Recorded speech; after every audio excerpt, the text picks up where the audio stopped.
Jill and Jim live in the US. One day, Jim goes on a business trip to Europe. Jill misses him very much, so she calls him up. She asks Jim to take a selfie and send it to her. He agrees. Jill gets furious as soon as she sees the picture. Jill: "You're a liar. How did Jill figure it out?"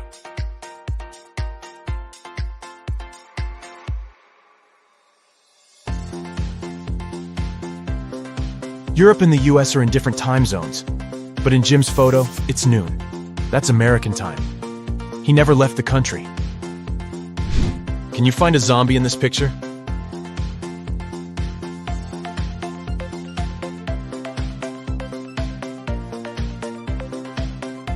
Over here. What about this ski resort? Can you spot any zombies?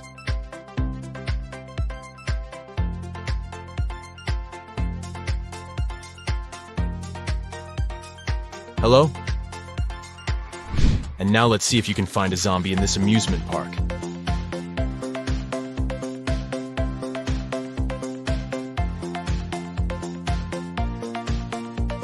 It's hiding over here.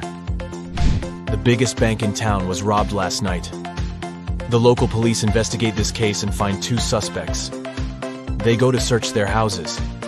The officer sees a clue and figures out who the criminal is. How did he guess?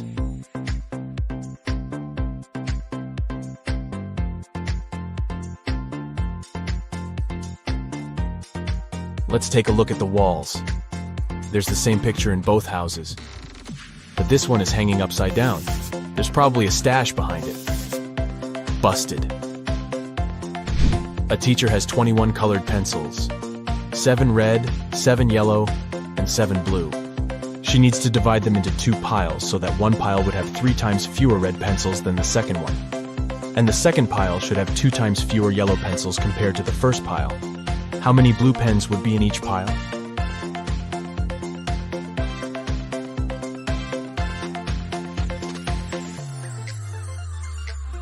Zero. The teacher had 21 pencils, not pens. Can you rearrange these crayons and make 4 triangles? To solve this mystery, you gotta think outside the box.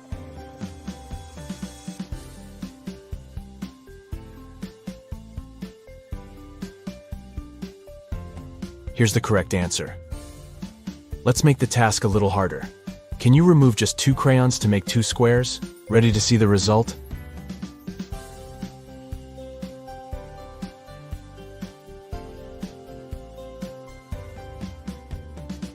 There you go. Donna goes to a supermarket and spots something weird. 2 of these women are pregnant, but one of them just stole a watermelon. Can you guess who?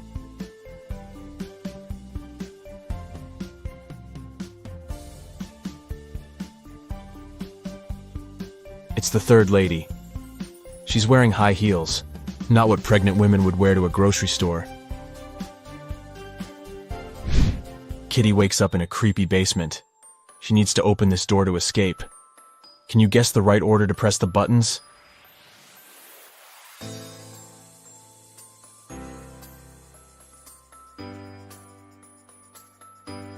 Kitty needs to make the word unlock from the first letters of each emoji. Therefore, she should press the buttons in the following order: unicorn, nose, lobster, onion, cactus, kiss, and voila. Today is Cassie's birthday. She brings a cake to work to celebrate with her colleagues, Stan, Gemma, and Rosie. Cassie unpacks the cake in the office kitchen. Suddenly, Granny calls, and Cassie goes outside to talk to her. After a while, Cassie returns and finds her precious birthday cake on the floor. She questions everyone. Stan says, "I was sending an important email, so I didn't look at the kitchen. But I think it was Gemma. She's just pretending to be your friend." Gemma says, "I went to the toilet to wash my hands. When I returned, the cake was already on the floor." And Rosie says, "I don't know what happened. I went to the opposite side of the room to turn on the coffee machine. I made cappuccino for everyone." Who's lying?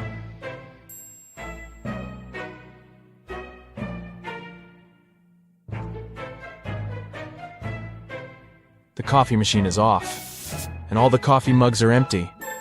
Therefore, Rosie lied. She was busy doing something else while Cassie was away. Detective Bold is having lunch at his favorite cafe. He looks through the window and sees his neighbor Zelda rushing home. They both live next to the cafe. Suddenly, Zelda runs back and approaches the detective. Zelda: "Please help me. My apartment was robbed while I was out. I didn't touch anything. I just ran here right away to find you." Detective Bold goes to see the crime scene. He looks around and says, "Stop fooling around, Zelda. There was no robbery." How did he know?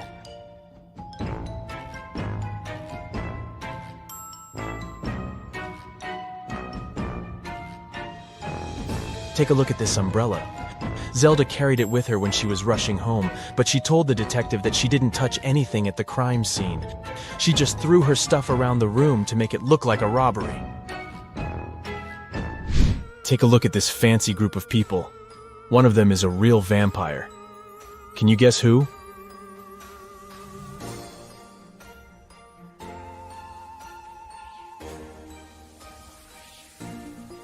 It's the second guy. The first guy struggles with drinking this reddish beverage. The lady is just wearing a cosplay costume. And the guy on the right is taking a selfie, which means he shows up on camera. Therefore, he's a human being. Jeff calls the police early in the morning. Jeff: "My neighbor cut down a tree on my car." A policeman arrives soon. Policeman: "What happened?" Jeff: "My neighbor and I had a quarrel last night. When I was ready to go to bed, I saw him standing in front of my car.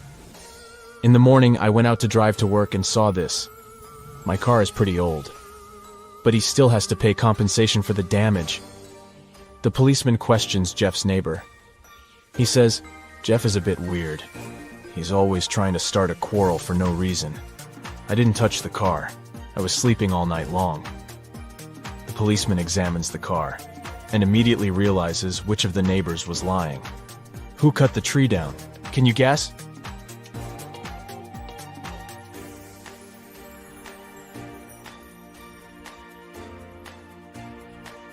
Jeff. He cut down the tree with this axe and then tried to put the blame on his neighbor to hit him up for money. Mike is an astronaut. His team consists of 2 other people. They're twins, Rob and Bob. They go to Mars for a month to study the local life forms. Time flies by quickly, and today they have to return to Earth. Mike goes to say hi to his little crew, but he finds 6 identical people in the spaceship. Mike realizes that the Martians can take any shape. Whom should he take back to Earth?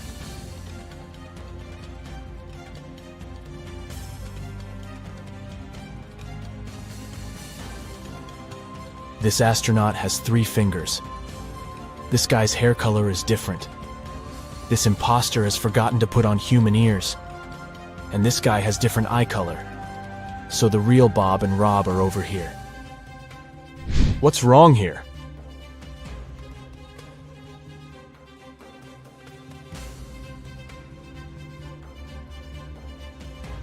The goalkeeper is holding a tennis racket. Also, why do they need 2 hockey pucks? Shelly downloads a dating app hoping to find new love. She likes several guys. They begin to chat and share some selfies. All 3 guys claim to be single and living alone, but only one of them is telling the truth. Can you guess who?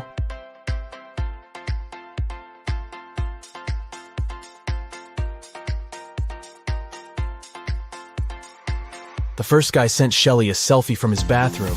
He's wearing a bathrobe, but there's another silk bathrobe hanging in the background. It's pink and small. Why would he need it if he's living alone? And the second guy is obviously fond of jewelry. He's wearing a ring on each finger, including the ring finger. So he's probably married. Only the third guy is telling the truth. And Shelly should give him a chance. A dangerous criminal escapes from prison. The police are chasing him, and the trail leads them into a small village. They question the locals and check the fields. Soon they see a farmer in a cornfield. The detective asks him if he had seen any suspicious strangers around. Farmer: "Sorry, I didn't focus on what's going on around me. I was too busy dealing with my corn. It's getting dark soon, and I need to harvest as soon as possible." The detective immediately figures out that this guy is the wanted runaway criminal. How?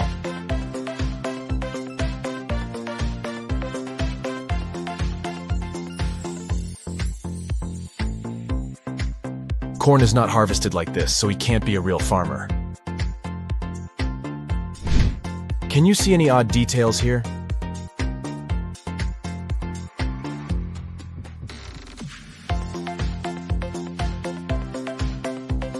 The phone is unplugged, and the laptop is missing a keyboard. Can you spot anything odd?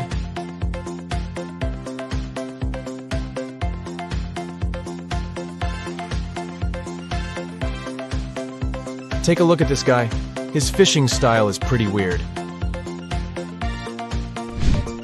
What about this scene? What are they doing wrong?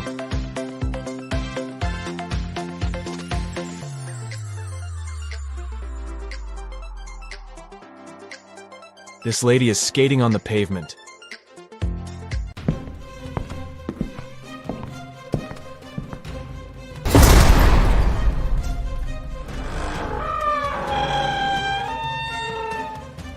Hey Sherlock, I've got a job for you. Are you ready to polish your analytical skills? Great. Here you go. Yeah. Once Lily, a real estate agent, was showing a luxurious apartment to a wealthy family. The family liked everything about the apartment, but for one thing, the place had huge floor-to-ceiling windows, and they were worried someone could accidentally break the glass and fall out. Lily really wanted to sell that expensive apartment. That's why she decided to prove that the glass was unbreakable. She ran up to the window and hit it at full speed. The glass indeed didn't break, but Lily fell out of the window and was rushed to a hospital. How could it happen?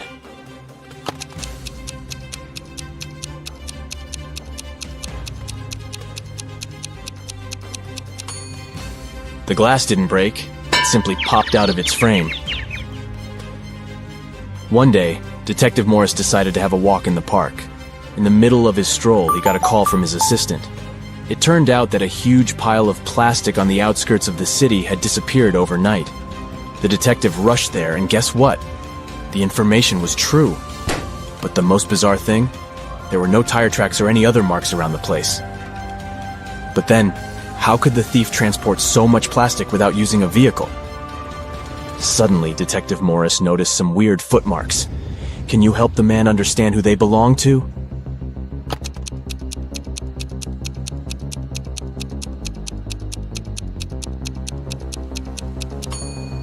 Those are definitely not human footprints.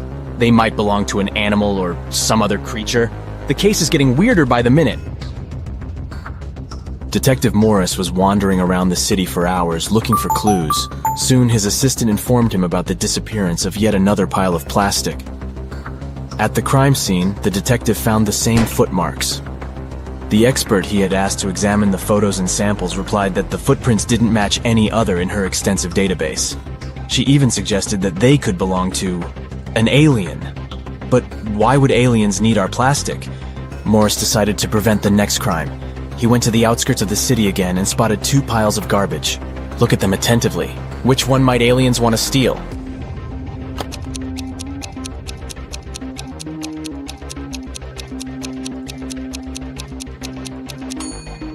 They will definitely go for the pile on the left. There's too much stuff made of iron in the right pile, but aliens are after plastic, so pile on the left it is. Detective Morris decided to catch the aliens red-handed. In an hour or so, the man noticed a spaceship landing not far from the piles of trash. An alien climbed out of the spaceship and transported the pile that contained plastic into the ship. Detective Morris was shocked, but there was no time for panicking. A small door was open in the side of the spaceship. He sneaked inside. He only had some time to look around when a siren started blaring. Oh no! Are they gonna take off? The man rushed back to the door, but it was already locked. Luckily, Morris noticed a math equation on the door. It looked as if it was made out of matchsticks. 5 + 7 = 2. But the answer was wrong. By trial and error, the detective understood he could only move one matchstick to make the equation correct. How can he do it?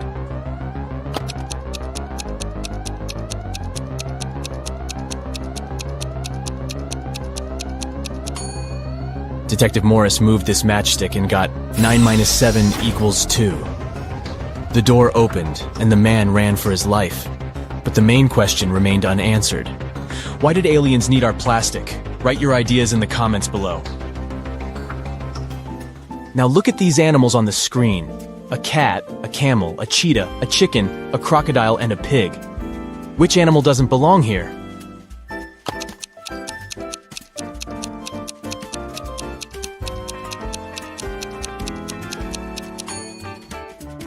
The pig is the odd one out.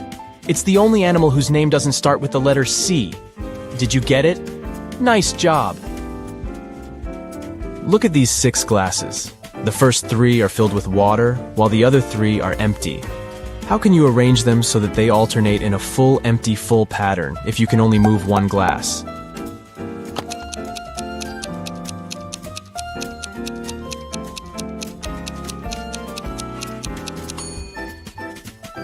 Pick up the second glass and pour the water into the 5th one. Here you go. Now you have 7 guests at your birthday party, and your task is to figure out how to divide your very round birthday cake into 8 equal pieces by making only 3 cuts.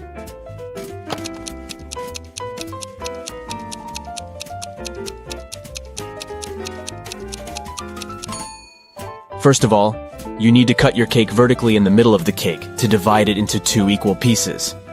Repeat the same process, but this time, make a horizontal cut. Now you've got 4 slices. And the final 3rd cut should go laterally across the cake. Voila! You've got 8 equal slices. Look at these bottom lines and try to figure out which of them is the continuation of the top one.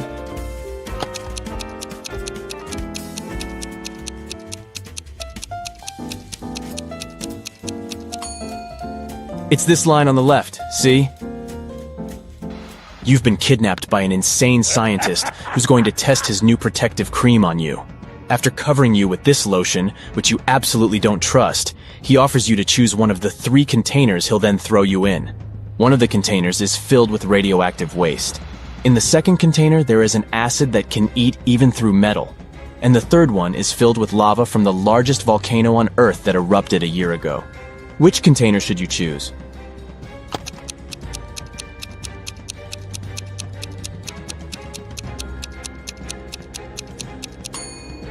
Pick the container with lava.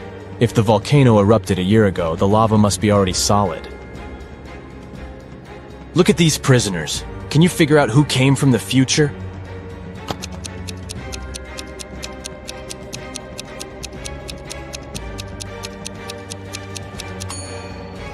It's the guy in the middle.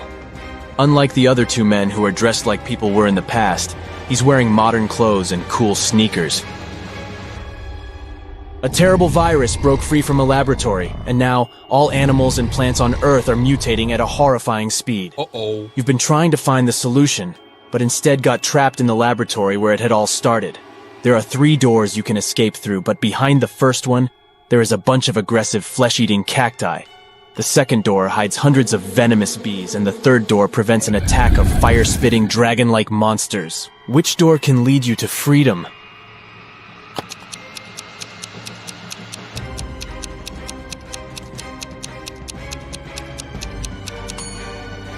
You can get out of there alive if you choose the first door.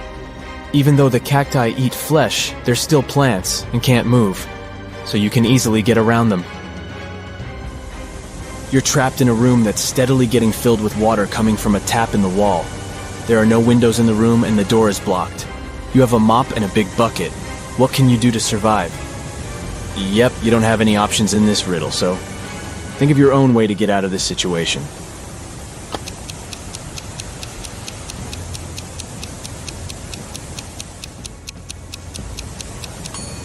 Your chances to stay alive are much higher than you might think. Just turn off the tap. Nathan came to visit his friend Zachary, who worked in a museum. Look what I've got. A priceless manuscript that was written more than 1,000 years ago. Zachary looked through the manuscript and realized his friend had been fooled. Does anything in this text strike you as strange? King Alfred V ruled the country from 1290 to 1320 before Common Era.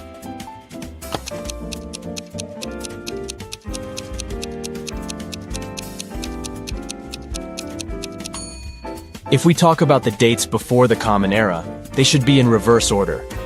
The original text would read, King Alfred V ruled the country from 1320 to 1290 before Common Era.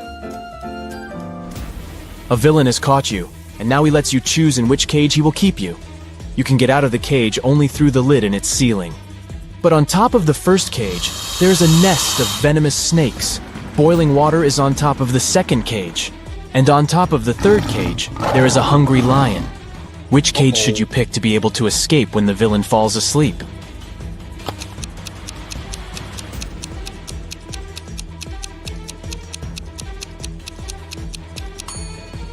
Choose the second cage because the water will eventually evaporate, and you'll get out of the cage without problems.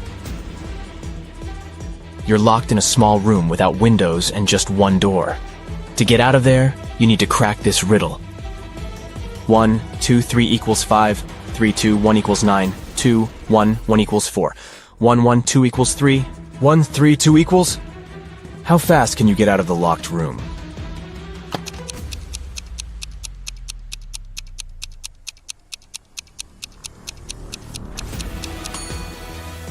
The answer lies in the addition of the second and third digits, and the multiplication of the sum by the first digit. Let's take the first equation. 1, 2, 3 equals 5, 2 plus 3 equals 5. 1 times 5 is 5, let's make sure. 3, 2, 1 equals 9. 2 plus 1 equals 3, 3 times 3 is 9. Then the answer we need is again 5. 3 plus 2 equals 5. 1 times 5 is 5. Now, let's check if you can think outside the box. A few rebus puzzles will do the job. Yeah. Try to figure out this one. Way, progress.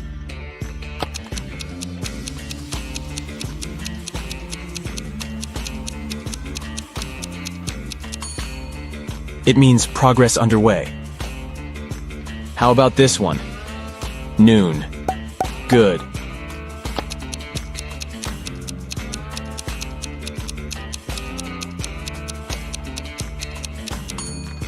It's good afternoon.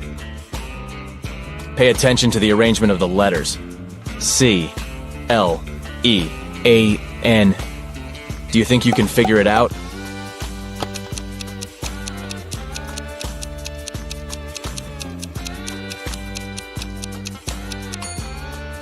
It means clean up.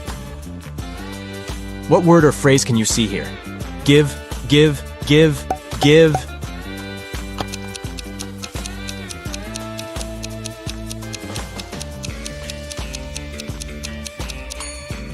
It stands for forgive. Concentrate. I believe you can crack this puzzle. 1N, 3N, 5N, 7N.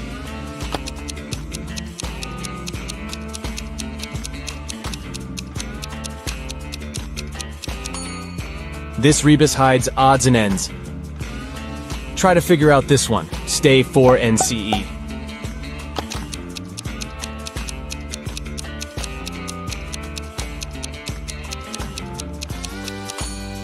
It's for instance. Great job! Mr. Carter, a rich man who collected antiques, asked Detective Morris to visit him.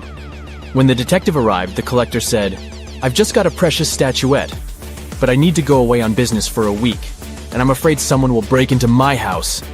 Of course, the statuette is insured, but still. Detective Morris had some other urgent things to do, but he promised to come back in the evening to figure out the solution. But when he arrived several hours later, Mr. Carter was in despair. I drove my sister to the doctor and was away for an hour or so. But when I came back, the statuette was gone. Detective Morris didn't believe the collector. Why?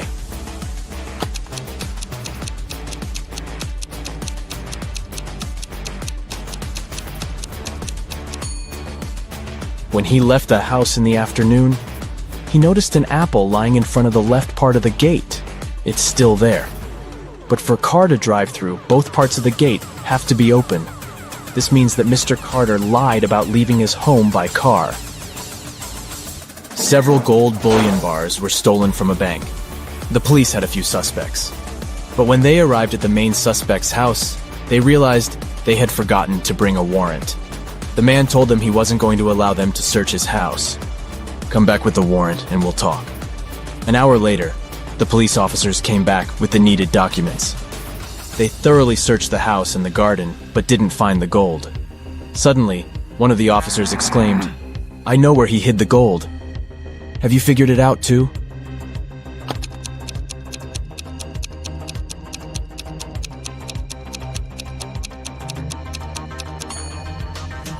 The gold is in the swimming pool. When the police visited the man for the first time, the level of water in it was much lower. A very famous painting disappeared from the museum. Later, the police managed to find it. But there was a problem. They found not one, but 3 paintings. Only one of them is original. The others are just copies. Can you help the police figure out which the original painting is?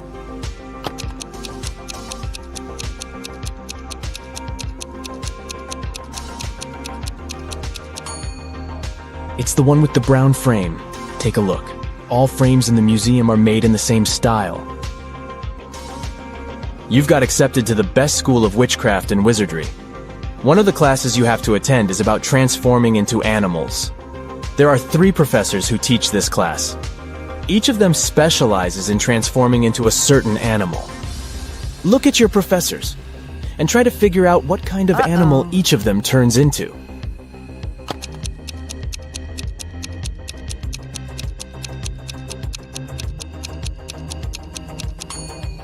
Have you noticed that the first professor has a forked tongue? He must transform into a snake. The second professor has a lion's tail. It must be the animal she transforms into. And the third professor has bear claws. He must turn into a grizzly bear. I know something that will wake your brain up better and faster than coffee. Yep, it's time to find your magnifying glass. Oh my god. Look at this picture attentively. What's wrong here?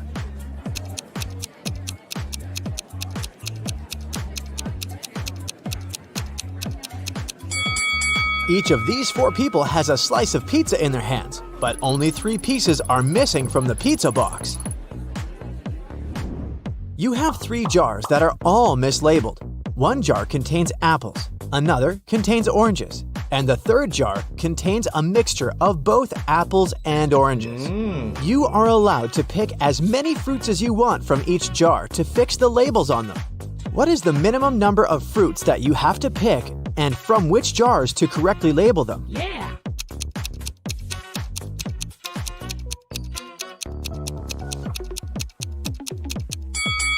Let's look at this scenario. You pick a fruit from the jar labeled apples and oranges, and you get an apple. That means that the jar should be labeled apples. Now, the jar labeled oranges has to be labeled apples and oranges. As it can't contain oranges, and we've already got the apples jar, a similar scenario applies if it's an orange you take out of the jar labeled apples and oranges. So, you just need to take one fruit from the jar, apples and oranges, to label all the jars correctly.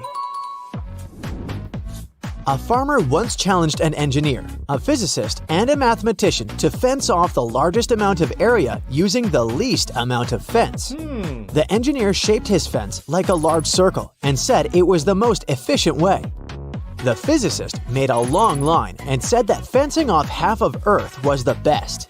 The mathematician laughed at them and showed his design, which beat the others. What did he do?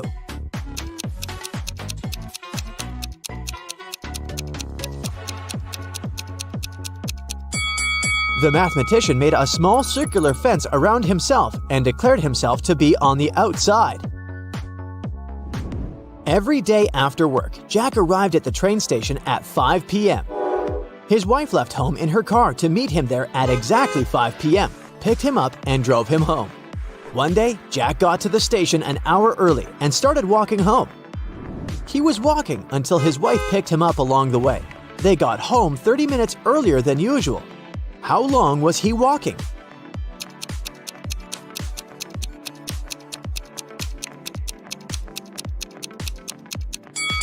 The best way to think about this problem is to consider it from the perspective of the wife. Her round trip was decreased by 30 minutes, which means each leg of her trip was decreased by 15 minutes. It means that Jack must have been walking for 45 minutes. Logan is a special agent who's trying to catch a notorious villain. After long months of investigation, he finds the criminal's headquarters. But the door is locked, which is not a surprise really. Logan sees a screen next to the entrance. He touches it, and the display lights up. It must be a riddle, and our special agent needs to solve it to get inside. Add one line to make it right. 9.50 equals I-O-I-O-I-O. Logan cracks the puzzle in no time. What's the answer?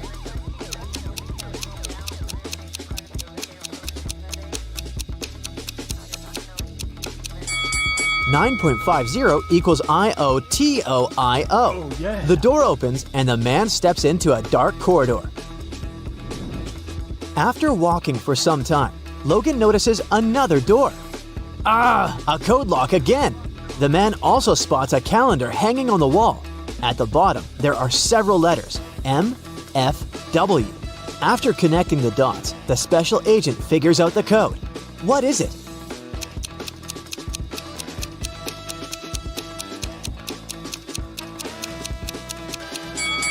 It's 153. The letters stand for the days of the week: Monday, Friday, and Wednesday. Monday is the first day, Friday is the fifth, and Wednesday is the third one. Oh yeah. Look at these two families. Which one is fake? What do you think?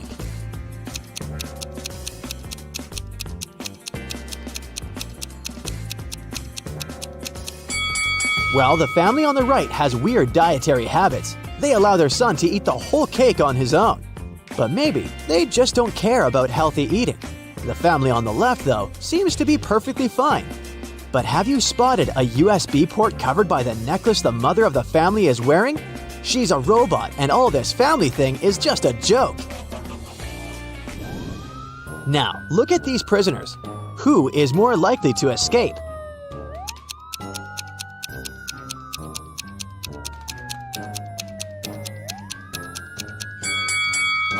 Gotcha! Neither of them. The one on the right will be stopped by the prison guard, while the one on the left will end up face to face with these pretty unfriendly dogs.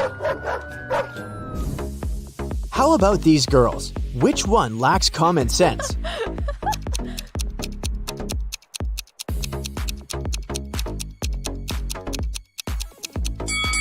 That was another tricky question.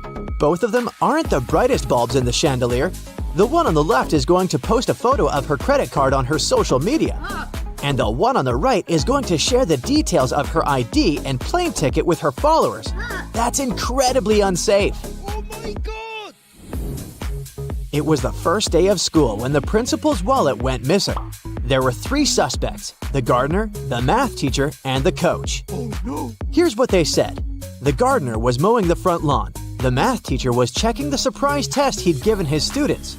And the coach was meeting new people who wanted to join the school's soccer team. Who took the wallet?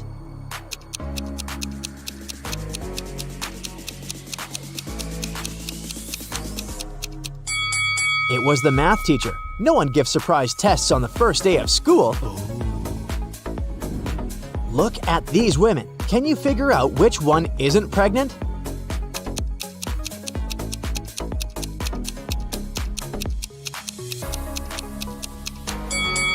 It's the woman on the right. Her belly is strangely shaped, and something seems to be moving under her clothes. Ugh, creepy. One day, the emperor asked his general what he should choose if he was offered either justice or a lot of gold. "I'd choose the gold," the general answered without hesitation. The emperor was taken aback. Oh. "I would have been disappointed even if this was the choice of a servant," the emperor said. "But coming from you, it's not only disappointing but also shocking and sad." But the general justified his answer to the enraged and hurt emperor without a problem. What did he say?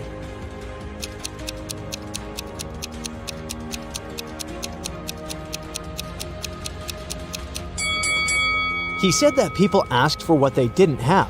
"Under your majesty's rule," he then added, "justice is available to everybody.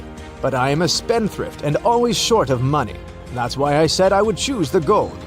The answer pleased the emperor, and his respect for the general was restored. The police arrived at a ski resort early in the morning.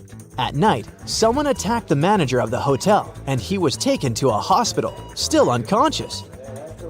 The police suspected 3 people, Laura, James, and Arthur, who had arrived the day before. The officers inspected their rooms, and here's what they found.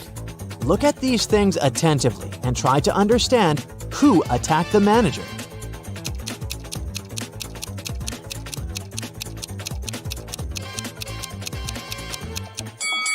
It was Arthur.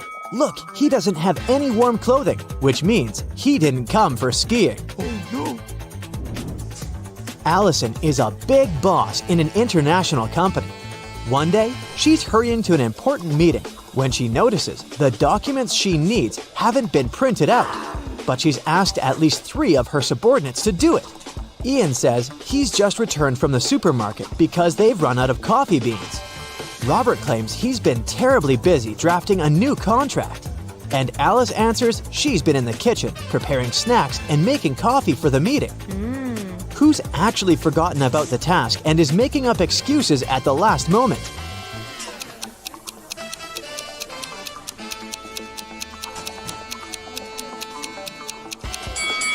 It's Alice. There's no coffee in the office. Then how could she make it? Rich businessman Mr. Hudson had a serious disease and was staying at the best hospital in the city. He was treated with pills invented by a scientist working in that hospital. Mr. Hudson was feeling better and better and was getting ready to be discharged. But then, one morning, he was found in critical condition. The police had 4 suspects: the cleaner, the businessman's nurse, his assistant, and the scientist. The cleaner said that Mr. Hudson liked when his room was tidy, so she came every day to clean it. The nurse said that she gave Mr. Hudson's injections every morning, and they had even become friends. The scientist was very upset. His disease was complicated, but we've made such progress. And today, this happened. And the assistant answered that her boss asked her to bring his favorite sweets every day. And she did just that. Can you figure out who caused the worsening of Mr. Hudson's condition?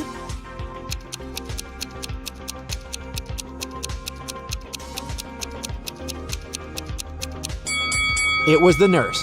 Mr. Hudson was treated with special pills. What injections is she talking about? What? Harrison was walking home when someone threw something at him and knocked the guy out. When he came round, he found himself in a room with 4 doors and a tiny window. Harrison opened the window, but it was too small for him to squeeze through. Suddenly, the guy spotted a piece of paper lying on the floor. It was a note that said, "Only one door leads outside. The other 3 doors don't lead anywhere. You can try to open just one door and only once. If you don't succeed, all of them will be locked forever." Harrison thought for a while and made the right choice. Yeah. How did he figure out which door was the one he needed?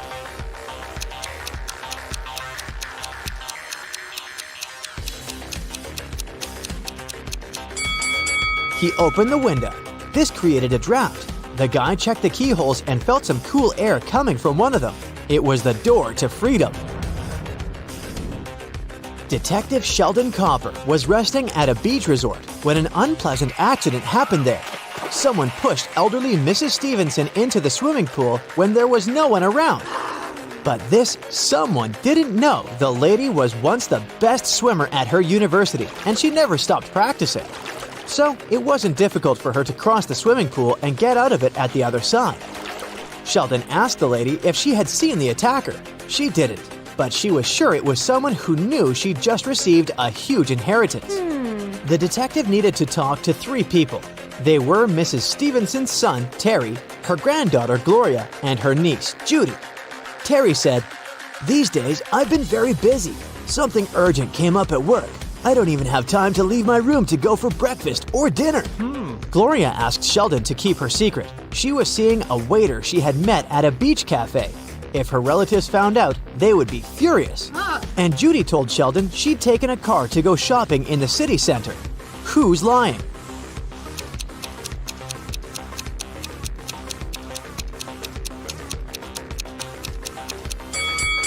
Terry. The man looks sunburned.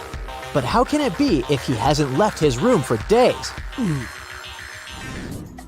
Jaden bought a beautiful ring for his girlfriend.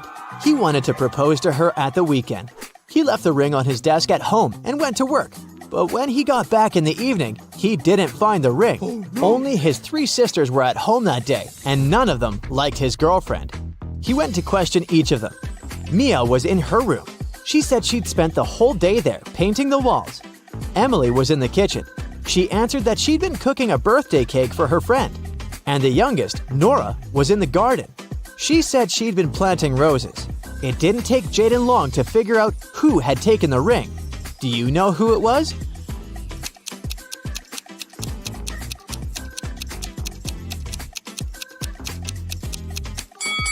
It was Nora.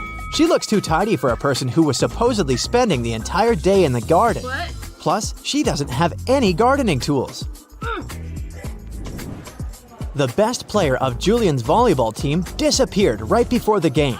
Julian's main suspects were 3 players from the rival team. Jackson said, "I've just returned from the gym. I was warming up before the competition." Leo had to pick up his wife and daughter from the hospital, and Ryan claimed he'd fractured his leg. And the team doctor was giving him a massage. Yeah. Who's behind the player's disappearance?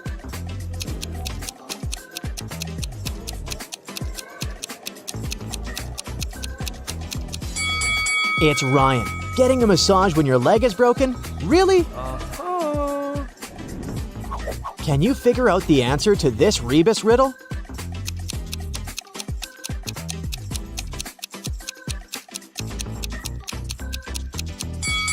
The answer is summary. Jack is in a cold cell. There's only bare ground under his feet. In the cell, there's one window, but it's impossible to escape through because it's located too high. There are no stairs and no chairs, just a shovel. Jack has no water and no food. He needs to get out of there in 2 days. But he can't dig a tunnel since the walls are too thick and go deep underground. Jack will get exhausted long before he digs his way to freedom. So, how can he escape?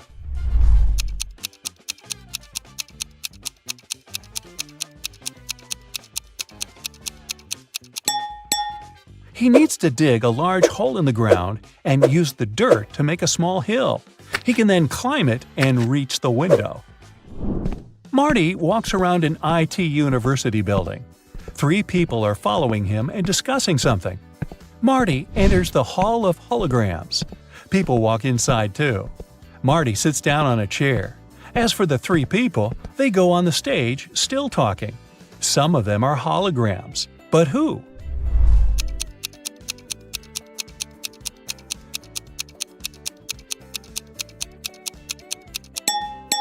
This guy has a flashing nail on his right index finger. This girl has 2 left hands. The girl in the middle is slightly transparent. They all seem to be holograms. But wait a minute. Take a look at Marty. He's sitting on a chair, but his body isn't touching the surface of the seat. He's not real either. It's early morning. Sam leaves the house and goes to the lake. The sun hasn't risen yet. The water is crystal clear. Frogs are croaking in the distance. Sam takes several photos of nature and 1 selfie. He posts the pictures and writes this caption: "I've had a great run. There is nothing better than a morning workout, my dear followers. Have a great day." After that, the guy returns home and goes back to bed. He sleeps until lunch and then takes his phone and sees hundreds of comments. "Ha ha ha, I wish I had such a run." Dude, why do you deceive us like that? Here it is, a real day of the champion. Obviously, people have found out that Sam didn't run in the morning. But how?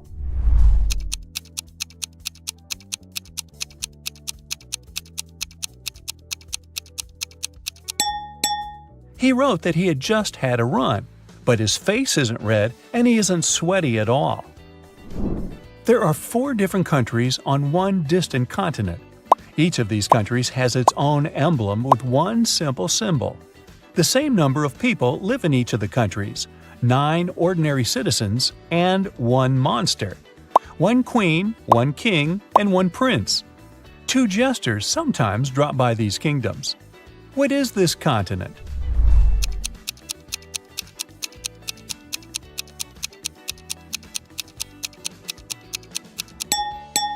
It's a deck of cards. It contains 9 regular cards: Ace, Queen, King, Jack, and Joker. Once, on a cold winter evening, someone broke into a bakery. When the baker came to the building in the morning, he noticed that the lock was broken. He called the police and reported a break-in. Then he went inside and realized that the thief hadn't stolen anything. At that moment, the police arrived. The baker told him that the place hadn't been robbed, but a police officer inspected the room and declared that someone had still broken the law. What happened there?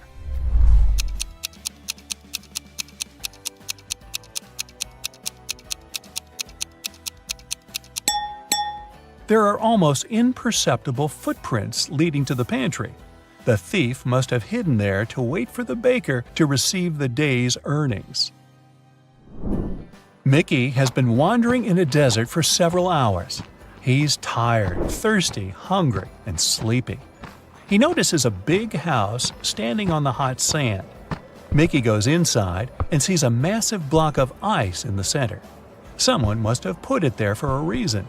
Mickey licks the ice, but it doesn't quench his thirst. He decides to wait. It takes a couple of seconds for one drop of water to evaporate in the desert, so the ice should melt soon. The guy leaves the building and goes for a walk. Several hours later, he returns to the house, but nothing has changed. The ice hasn't melted. How is this possible?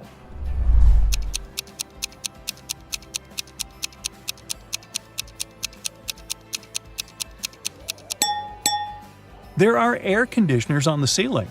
They keep the temperature in the room low and prevent the ice from melting. Florence, Anya, and Margot are walking along the beach, telling one another about the past week. All the girls look wealthy and successful, but several people are taking photos of them. It means that at least one of these girls is a celebrity. But who?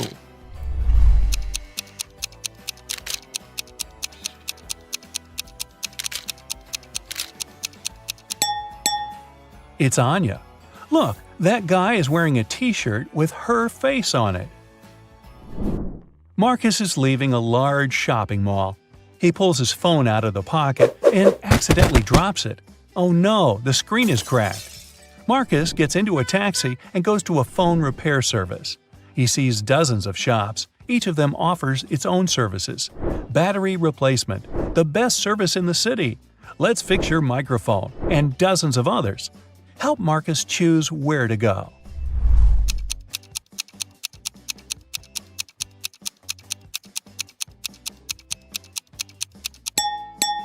Do you see a small store with the "We can change the screen glass" sign? This is what Marcus needs. Somewhere at sea, a huge ship is traveling. People on the deck are having fun, speaking, drinking cocktails, eating delicious food, enjoying beautiful seascapes. This is a passenger liner. It doesn't have any secret mission. The passengers are ordinary people with ordinary jobs. They discuss the weather, new theater plays, music, books, and travel destinations. They all seem to be intelligent and educated. The strange thing is that no one takes any photos and posts them on the internet. Okay, the internet may not be working so far from the shore, but why don't they take selfies?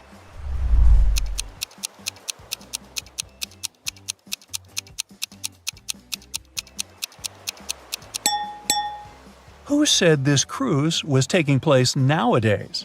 It happened before the era of smartphones and the internet. Jewelry store manager started to notice that every month a pair of earrings went missing. The suspicion fell on the cashier.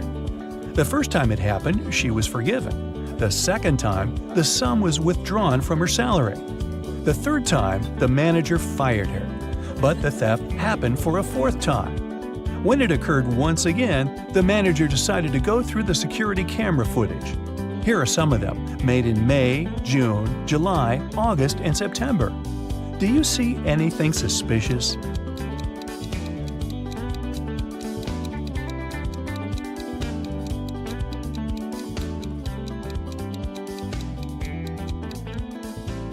On each of these recordings, there's a man with a cast. If he really had his arm broken, it'd heal in a month or a couple of months max. But it's been 5 months, so the cast is obviously fake, and he's the thief. I think the cashier should file a wrongful termination suit, but I digress. Venus was expecting her delivery. But it was running late because of heavy rain. She had to go to work, so she asked her boyfriend, who had a day off, to get it from the post office for her. When Venus came back home, her boyfriend said that he had just been to the post office, but the package hadn't arrived yet. Venus understood that her boyfriend hadn't gone anywhere. How did she figure it out?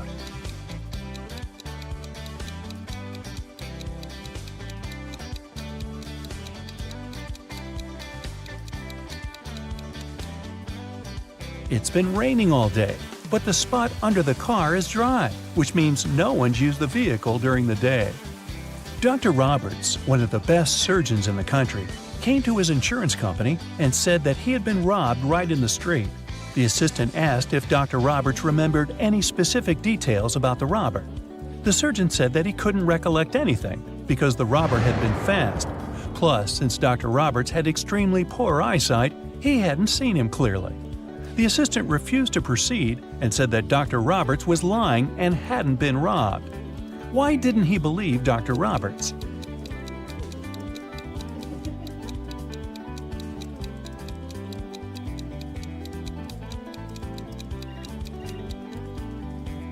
Dr. Roberts is a surgeon. Surgeons usually have excellent eyesight.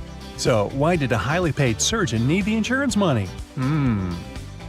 There was a grand ball organized in honor of Ms. Dell's birthday, and half of the town was invited. Suddenly, the lights in the entire building went off for a couple of minutes.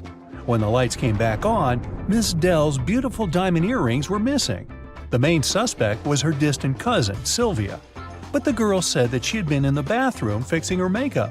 She didn't even notice that the lights had gone out because she'd been busy.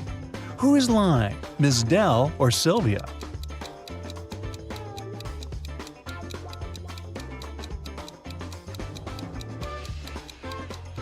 The lights went out in the entire building. If Sylvia had been fixing her makeup, she would have definitely noticed that something was wrong. Hey, it's dark in here. In a parallel universe, it's only allowed to have fun and eat candies. No one ever reads or studies. Mrs. Relham came back home after a long day at the club. Her 3 daughters had been staying at home. The woman asked them what they had been doing. Hannah said she'd gone shopping for a new board game and then spent the day playing it with her friends. Elle said that she had been partying with her classmates in the pool. Ava said that she had been binge-watching TV shows all day and eating ice cream. Mrs. Relham could tell that one of her daughters lied. Who was it?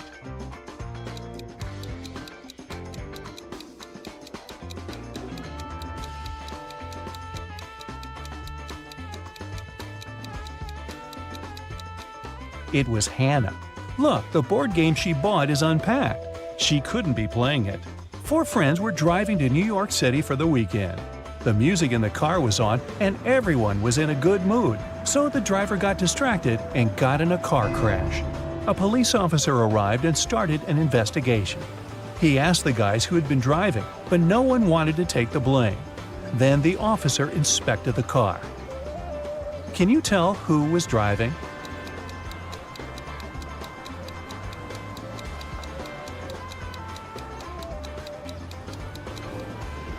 Look, there's a purse hanging on the driver's seat. It must belong to a girl. There's just one girl in the group, so she's likely to be the driver. Mrs. Miller came back home after work and asked what her daughters had been doing all day. They were all grounded and weren't allowed to leave the house or watch TV. Kaylee said that she had been doing housework and had just finished cooking pizza for dinner. Ellery said that she had been upstairs in her room reading. Lilith said that she'd spent the day cleaning her room. Who's lying?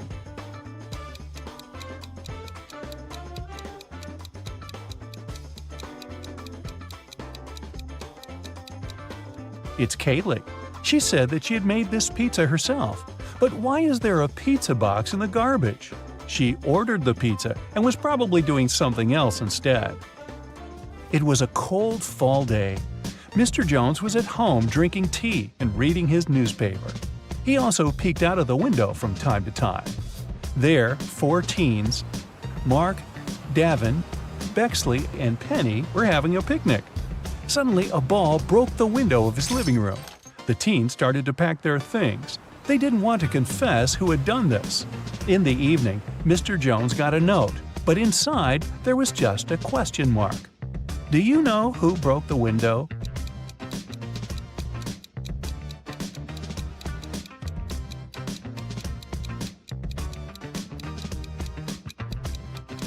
The question mark is a hint. It literally means question mark. So Mark must be the one who did it. Adele found her friend Oliver on the floor of his studio in the attic. She called the police. The officer who came asked the girl to tell him what had happened.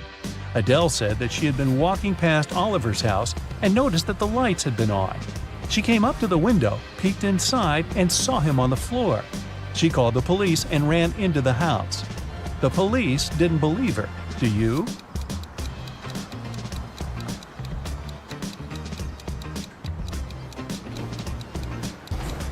No, it doesn't sound right. The guy was in the attic. Adele couldn't possibly see him through the window, unless she was 20 feet tall. Sarah accidentally pulled a lever in a science lab and set free a group of mutant zombies. The 4 humans left in the lab needed to escape before the zombies caught up.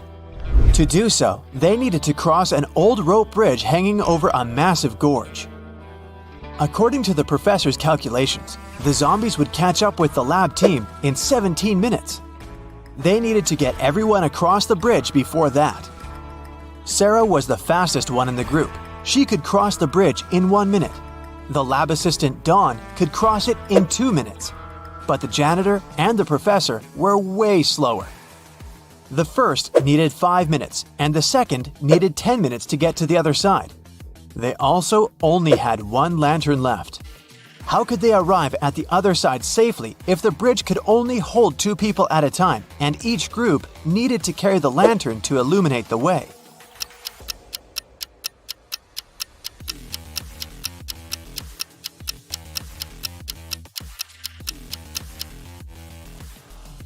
Here's how it works. Sarah and Dawn cross the bridge first, carrying the lantern. It takes them 2 minutes. Sarah, the quickest, runs back with the lantern. Then, the professor and the janitor cross the bridge together.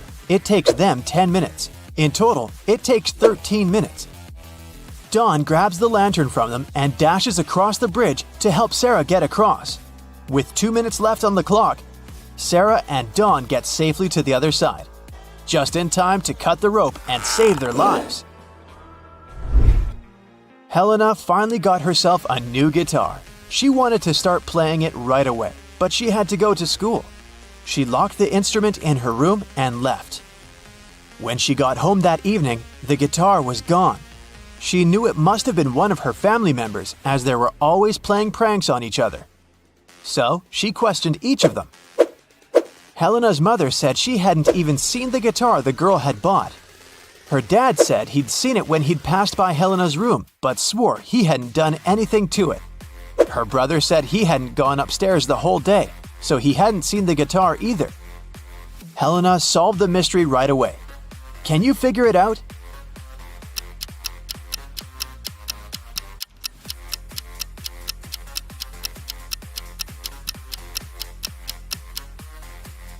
Her dad is lying. He said he'd seen the guitar when passing by her room, but that would be impossible. Helena locked the door on the way out. John, Carl, and Ben are sitting on a park bench. One of them arranged to meet his 2 sisters. He promised them he would take them on a stroll in the park. Can you tell which guy it is?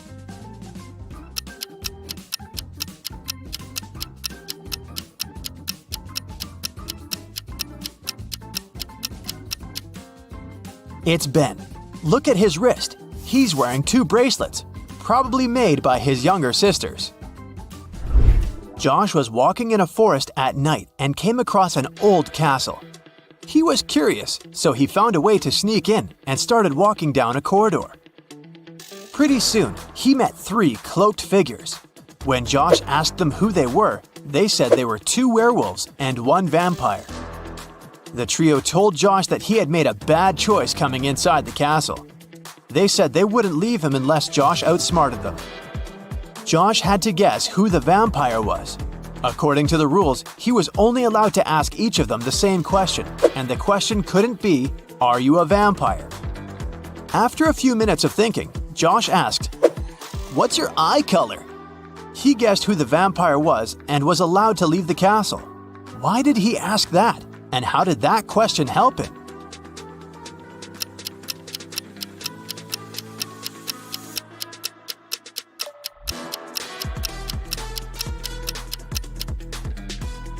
Vampires don't reflect in mirrors, and they don't show up in photos. The vampire probably wouldn't know their eye color. One afternoon, 4 friends met up for coffee. Someone asked them how old they were, and they answered with a riddle.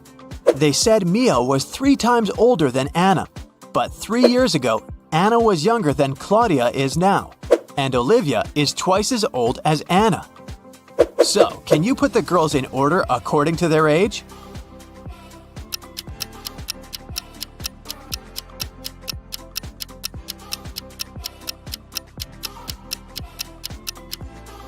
The correct order is Mia, Olivia, Anna, and Claudia. Mary's birthday was coming up, and she decided to treat herself to a relaxing day at the spa. During the massage, Mary dozed off. When she woke up, the money was missing from her purse. There were 3 suspects. The cashier, Erica, claimed that she'd been having lunch at the back. Catherine, the masseuse, said, "I went to the back of the store to get some extra oil." Monica, a customer, said she hadn't seen anything and had just been waiting for her turn. What do you say, Sherlock? Who did it?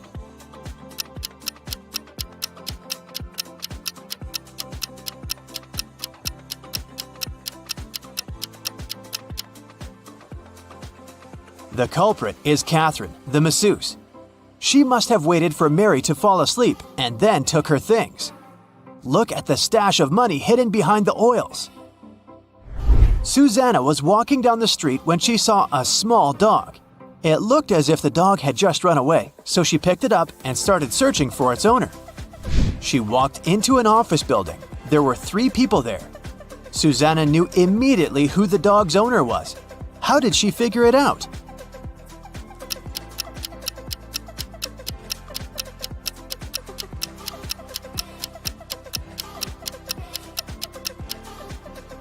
Look at the guy in the middle. He's sitting on a dog's leash. You've just come back from a long trip. You had to get a new suitcase to store all the things you bought. But after arriving home, you realize you've forgotten the code you need to open the suitcase. Luckily, you left yourself a note on your cell phone that can help you decipher the code on the lock. 682. 1 digit is correct and in the right place. 614. 1 digit is correct, but in the wrong place. 206. 2 digits are correct, but in the wrong place. 768. All digits are wrong. 380. 1 digit is right, but in the wrong place. What's the 3-digit code?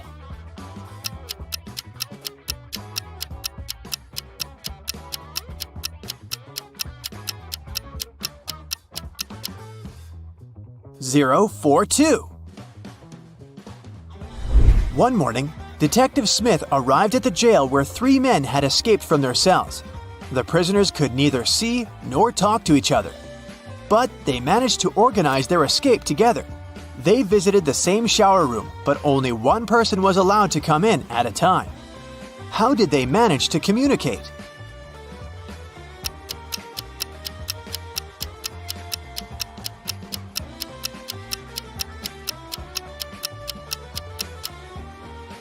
They wrote messages to one another on the bathroom mirror, used the steam to read them, and planned their escape together. On a Sunday morning, 7 friends went to the mall. Esme, Evelyn, and Elise grabbed a cup of coffee each, while Ava, Ella, and Emma decided to drink some refreshing soda. Can you figure out if Esther chose to drink coffee or soda?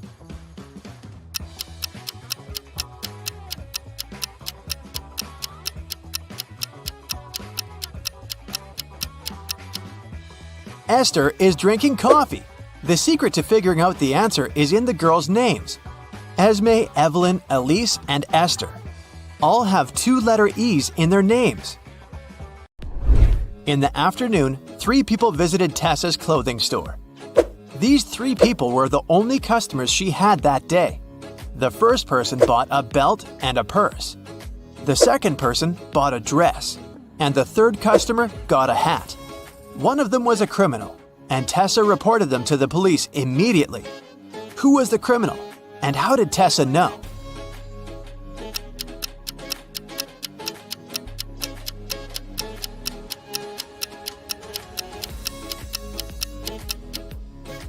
The third person gave her a $1,000 bill, but such bills don't exist. At 11 a.m., Amy got a call from her boss, Tom. He was in distress because a very important document had disappeared from his office. It had been on the desk the evening before, but nowhere to be found in the morning. Amy immediately went there to question the employees. She soon had 3 suspects. Elijah said he had spent the previous evening in the movies. Mason took his girlfriend to dinner. And Evelyn visited an art gallery. It didn't take Amy long to understand who was lying. Can you figure it out?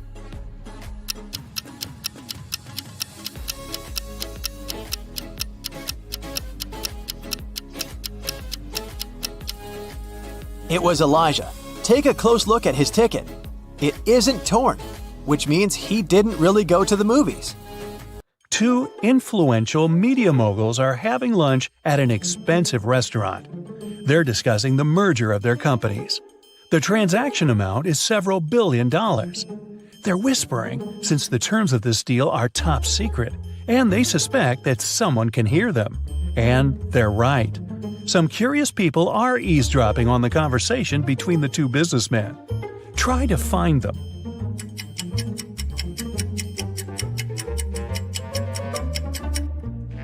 The girl at the next table is reading a newspaper that is turned upside down. She's obvious trying to overhear what the billionaires are talking about. This guy over there is listening to music, but the headphone wire is not connected to anything. Another girl is sitting at the table in the corner with a cocktail. But instead of an umbrella, there's an antenna in her glass. She's recording the conversation. "Where are my employees?" a boss shouts. He's furious because 3 people haven't come to the office. He calls each of them to find out the reason. All 3 tell him they got ill. The boss doesn't believe them, so they have to arrive at the office. Mary is wearing a warm jacket, hat, and scarf. She sneezes, coughs, and looks sick. Lori is walking on crutches. Her leg is in a cast. Sometime later, Michael appears. He's got a hand injury, and now he can't type. The boss is sure that one of them is faking. Who is it?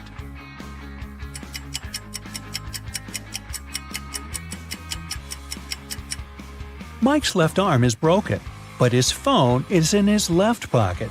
He must have used his broken arm to put it there, which means he's pretending. Apparently, he just didn't want to come to work.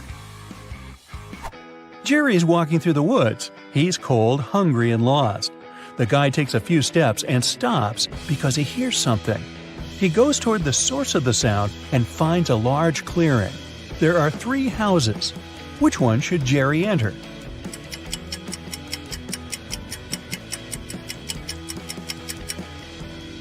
The house on the left is closed from the outside. There's a lock on the door, see?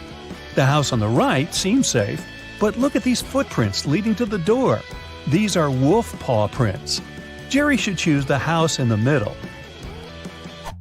A wanderer has been walking through the desert for several hours. He doesn't have any water left, and he's losing strength. He climbs a low hill and sees 3 lakes. They're far from one another, and only one of them is real.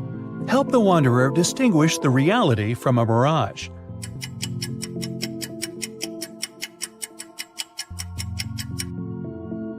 There are palm trees near all the lakes, but only one of them reflects the trees. It means that the lake on the right is real. You're walking along the beach. Suddenly, you hear a scream. A woman is calling for help. She's drowning. You run into the water and swim towards her. As soon as you approach her, you see 3 more people. They're all screaming, but only one of them needs help. The rest are mer people who want to take you to their kingdom. How can you find out which one is human?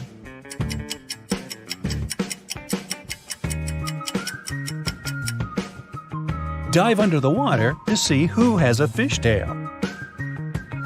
Richard likes abandoned buildings and old castles. Today he's going to check a huge house that belonged to a vampire a long time ago. Well, that's what the legends say. Richard certainly doesn't believe this. He takes his camera and sets off. It's dark and cold inside the house. Crackling sounds are coming from the corridor. Richard shines a flashlight and sees 3 vampires. Richard starts running away, but then he stops and returns. It seems these vampires are fake. How did the guy understand this?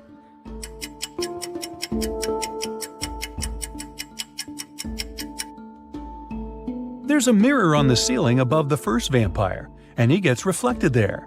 The second vampire has no fangs, and the third one, he seems to be real. Run! Now Richard wants to visit an abandoned hospital. There are rumors that werewolves live there. Richard is sure it's a myth.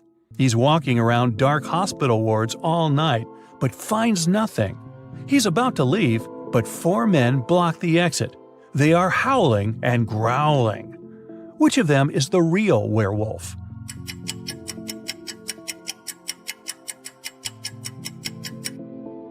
No one.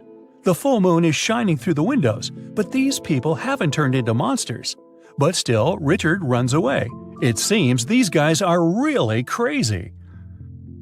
A rich man comes to an exhibition of modern art. He's going to buy a new painting for his collection. The owner of the exhibition shows him 3 works of different artists. In the first picture, there's a green triangle with a sunflower in the middle. The second painting is of a tiger taking a selfie on his phone.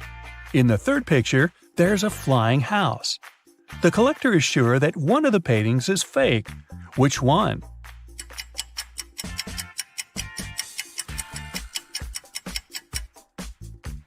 Each canvas has the artist's signature and the date when it was created. The painting with the tiger is dated 1957. There were no mobile phones and selfies at that time. This picture is fake. Martin's nervous because today is his first DJ performance at an electronic music festival. He goes on the stage. The crowd is cheering. Martin puts on his headphones and turns on the first track. Music is playing, but people aren't dancing. Why?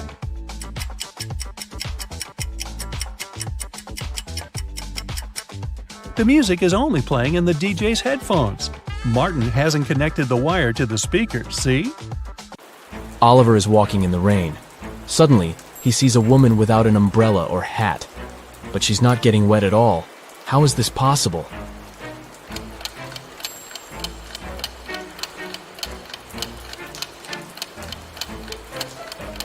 The woman is walking inside a covered area, such as a covered sidewalk. 4 friends go hiking and take a picture by the lake. Can you spot anything weird?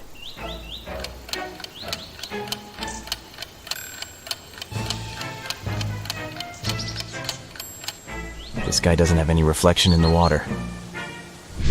Sarah checks into a fancy hotel. She feels very hungry, but unfortunately Sarah missed the dinner hours.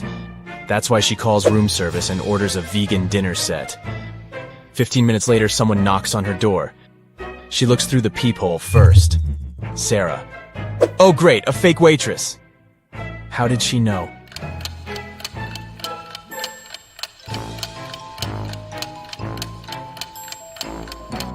The waitress is fake because she didn't know that Sarah ordered a vegan meal. Kelly and Kim start a quarrel on the plane. It's Kim's private jet, so she wants everything to be her way. But Kelly gets mad at her. She runs up to the exit door, opens it and jumps out. It happens so fast that the crew don't have time to do anything. Kelly doesn't have a parachute. She breaks her leg but survives. How come?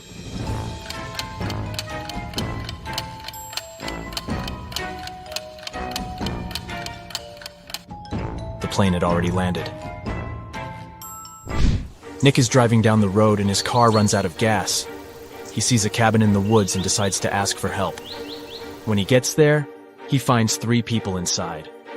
They offer to help him, but only if he agrees to stay there forever. Why?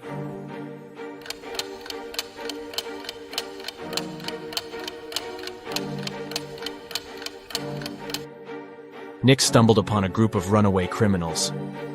They're afraid that he would tell others about their location. Early in the morning, Detective Robinson receives a call from his neighbor, Ethan. Ethan, please come as soon as possible. Someone attacked my wife. Robinson arrives at Ethan's house and sees this scene. Can you guess what happened to his wife?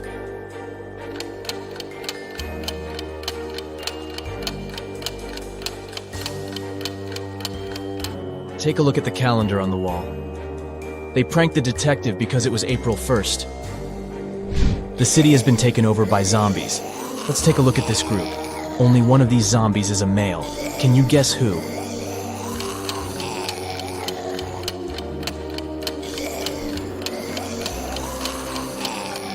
The first zombie is wearing a bra, and the second one has a badge with a female picture and name. Therefore, only the third zombie is a male. Tom works in a secret agency specializing in people with psychic abilities. He's having an interview with 3 people claiming to be superheroes, but only one of them really possesses some supernatural powers. Can you help him spot this person?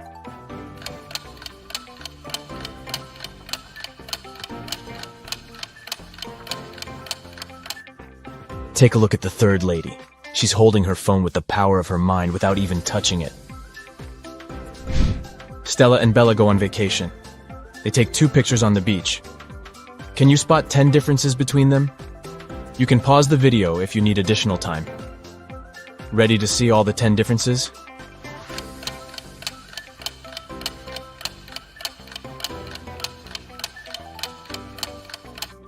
Here they are. Steve arrives at work and turns on the corporate laptop. Oh no! Someone has changed the password. Steve looks around and finds a sticker with a clue. 32, 18, and 29. He enters the number, but it doesn't work. Can you help him crack the code?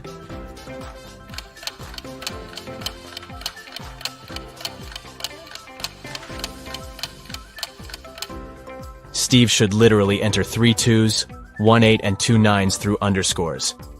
222, 8, 99. Gabriel is an art teacher.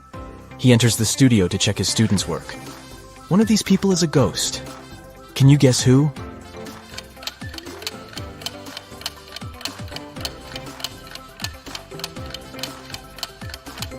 It's the model. She's posing for a portrait, but everyone sees through her. Dan wakes up in a creepy cage. He needs to figure out a 5-number code to escape. He only has this picture as a clue. Can you help Dan crack the code?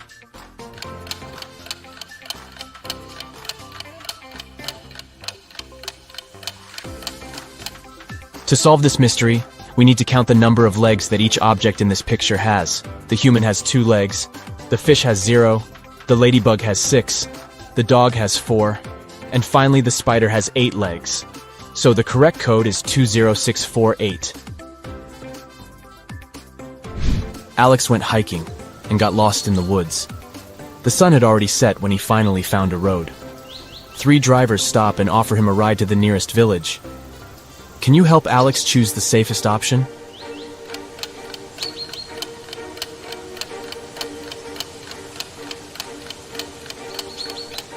There's a zombie arm sticking out of the second car's trunk, and the third driver has suspicious pointy ears and shiny eyes. So he's probably a werewolf. Therefore, Alex should probably trust the first driver.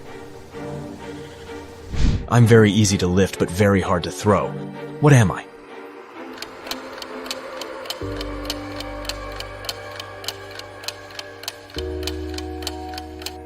I'm a feather. Kim downloads a dating app hoping to find her true love. She likes these 3 men equally.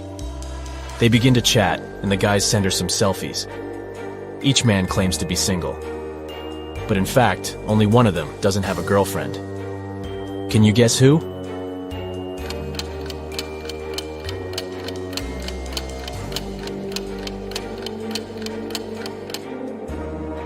Brian sent Kim a cute bathroom selfie. But take a closer look at his shelf. He has one male razor and another pink razor, which probably belongs to his girlfriend. So goodbye, Brian. Meanwhile, Kyle took a selfie in his bedroom. Luckily, he left the closet open so we could see his girlfriend's clothes and shoes. So only Harry is a single person, and Kim should give him a chance. Jenny goes for a walk to her favorite park. Suddenly, she gets attacked by a crowd of zombies. Jenny gets terrified and begins to run away. There are 3 possible routes in front of her, but only one of them will actually take Jenny to a shelter.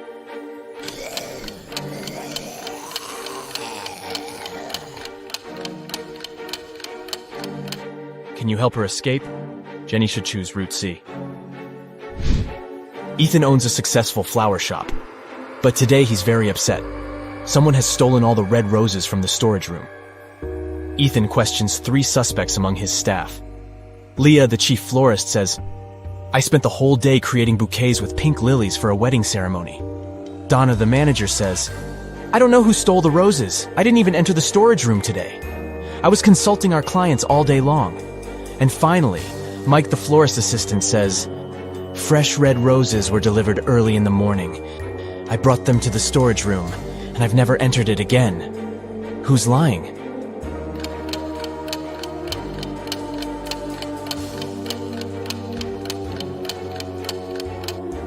Leah. There are no pink lilies in the bouquets that she made.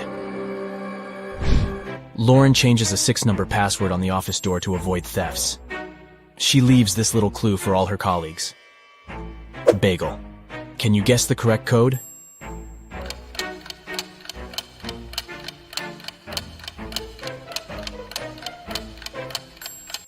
To solve this mystery, we should calculate the number of each given letter in the alphabet.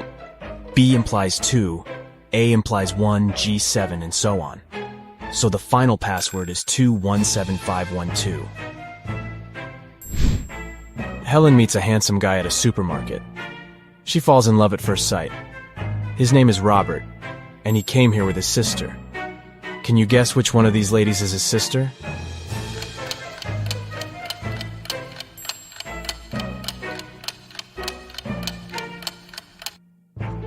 It's the third woman. She's the only one who's shopping without a separate cart or basket because Robert carries it. The police officer is chasing Kendra, who had just robbed a jewelry store. The teenager sneaks into the nearest school, and the officer follows her. She notices Kendra's hoodie by one of the doors and enters the classroom. There she sees 4 students who look like Kendra. Can you decide who's the real robber?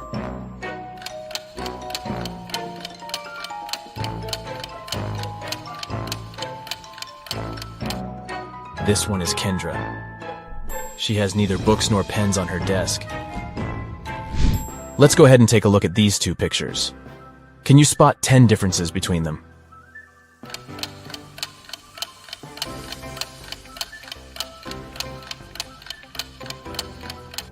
Ready to see the solution?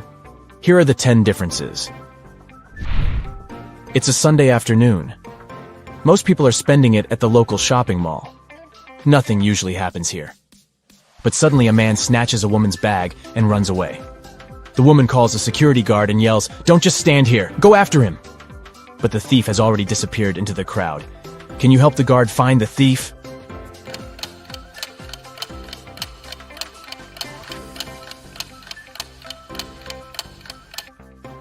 He's over here. Sam gets promoted and throws a fancy party for his best friends. Josh, Kate, Brad, Bill, and Holly. Everything goes great. But the next morning, Sam finds out that someone broke into his safe and stole his family treasure, a golden egg. Sam questions his friends, but each swears to have nothing to do with the theft. The police officer looks through the pictures that Sam took yesterday. After comparing these 2 shots, he spots the thief. What about you?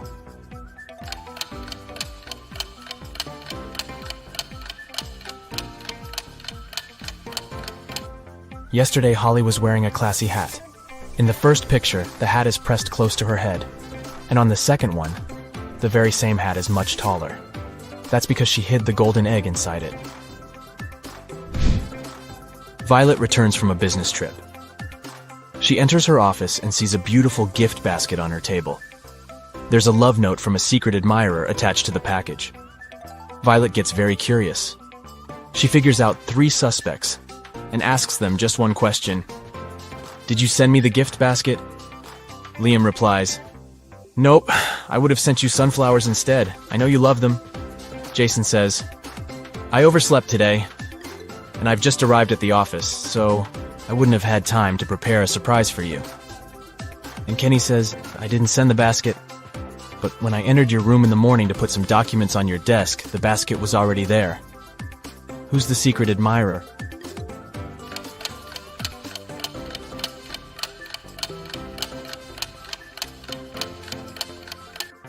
The love note is written on a pink sticker. Kenny has similar sticker notes in his workspace, and his handwriting is very similar to the love note. Busted! Tyler receives a message from his new girlfriend, Kitty. She invites him over for dinner. Tyler has never been to her house yet. He takes his scooter and hits the road right away. But unfortunately, he gets lost on the way. His navigator breaks down and shows him 3 confusing routes. Can you guess what route leads to Kitty's house?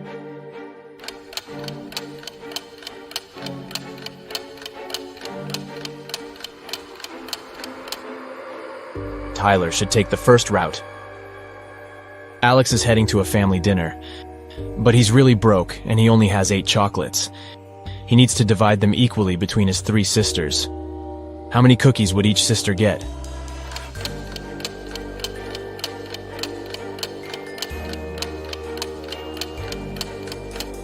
Zero. Alex has chocolates, not cookies. Nellie's father has 5 daughters. The name of the eldest daughter is April. The second daughter is May. The third one is June. And the 4th daughter's name is July. Can you guess the name of his 5th daughter?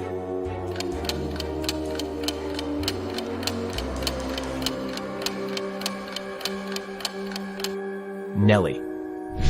A gardening fair takes place in a village. The top 5 local gardeners show their best flowers. But one of them brought fake plants to prank the villagers. Can you spot the fake?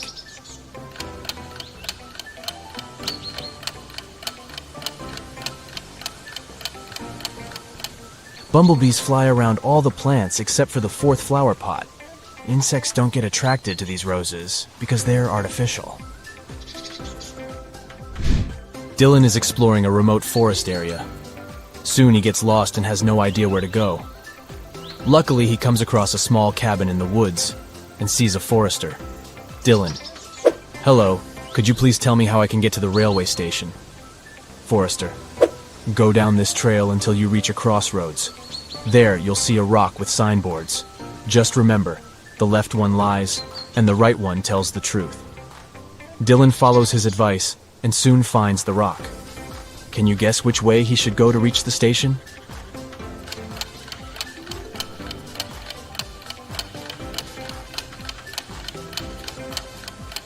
Since the left sign is lying and the right one is the truth, Dylan should walk straight ahead. Claire puts on a classy white suit and goes for a walk. Suddenly, a big dog pops out of nowhere and jumps on her. The dog stains Claire's outfit with dirty paws. She gets furious and yells, "Whose dog is this?" Can you spot the owner of this animal?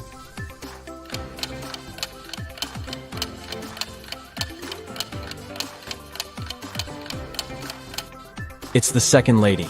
She's wearing the same collar as her dog. A new ice cream parlor opens up in Matt's neighborhood.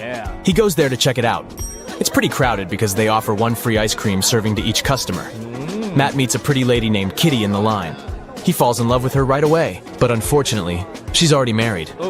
Can you find her husband among these guys?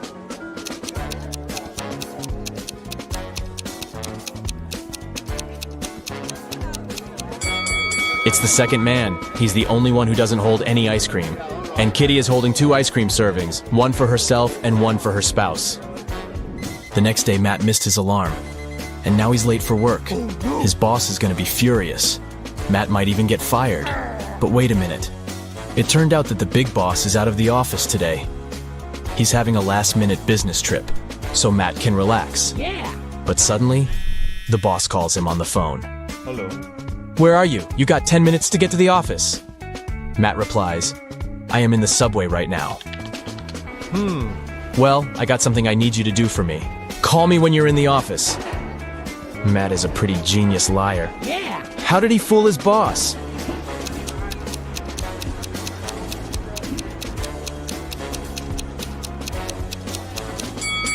Matt had a subway noise track on his computer. He played it when he was on the phone with the boss. Clever. Matt enters the local bakery on the way to the office. Hello. The cook brings 2 trays with fresh tartines. Take your time and try to spot 10 differences between them.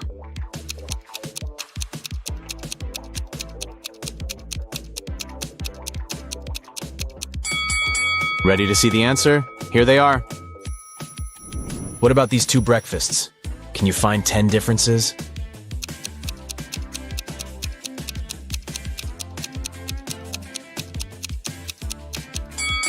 Over here. Matt arrives at the office. Oh no.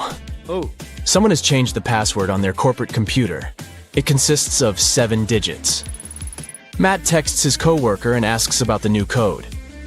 He receives the following reply. "Can you help him figure out the code?"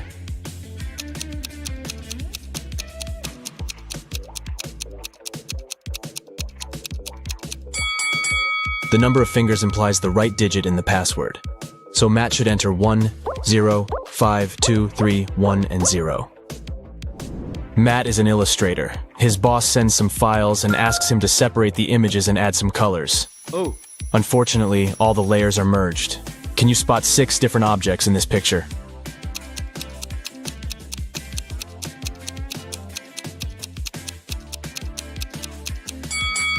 Here they are.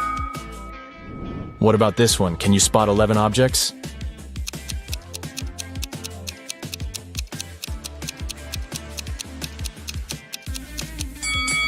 Over here.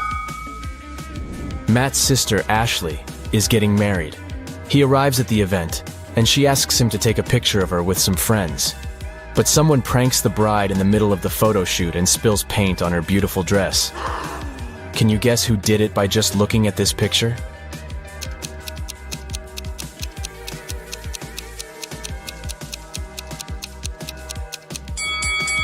It's the man on the right.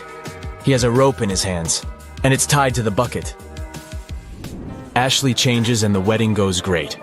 After the ceremony, they throw a party in a restaurant. This place is very popular among the newlyweds. Matt faces 3 brides in the lobby and spots the fake one right away. Hello. What about you?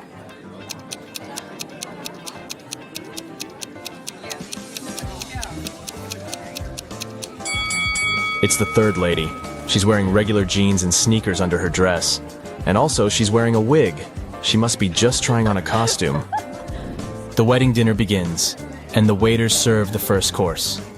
But suddenly, the lights turn off for 15 seconds. When the power is back again, Matt finds out that his golden watch is gone. Oh no. He questions 4 suspects. Karen says, "I was eating the wedding cake when the light turned off. It was delicious." Nick says, "I was talking on the phone with my grandpa. When it got dark, I just continued our conversation." David says, "I was washing my hands in the bathroom." And Stella says, "I was taking pictures of the food for my Instagram. The local cuisine is so fancy." Who's lying?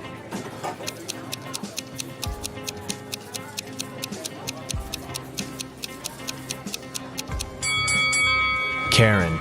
She said she was eating the cake. But take a look at the wedding cake. It hasn't been cut yet. The dinner has just started. It so happened that Matt is spending the Christmas holidays with 3 of his ex-girlfriends. They go to a fancy ski resort in Alaska. It was the first day of vacation when Matt was found poisoned in his bedroom. The police interrogate his ex-girlfriends. All the 3 ladies went away that day, and Matt stayed in the hotel for a nap. Megan says, "I was shopping all day long." Lola says, "I went to the beach to sunbathe and swim. When I returned, I found Matt lying unconscious." And Sophie says, "I went to the local coffee shop to write my novel. Nobody wanted to join me." Who's lying?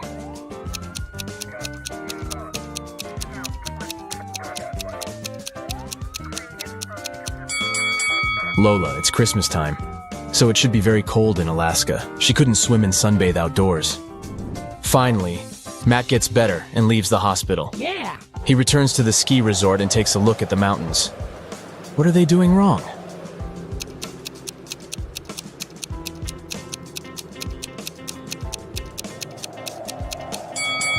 This guy is riding a snowboard. He doesn't need ski poles. After the Alaska trip, Matt gets a new job in New Orleans. He finds a great apartment and moves in.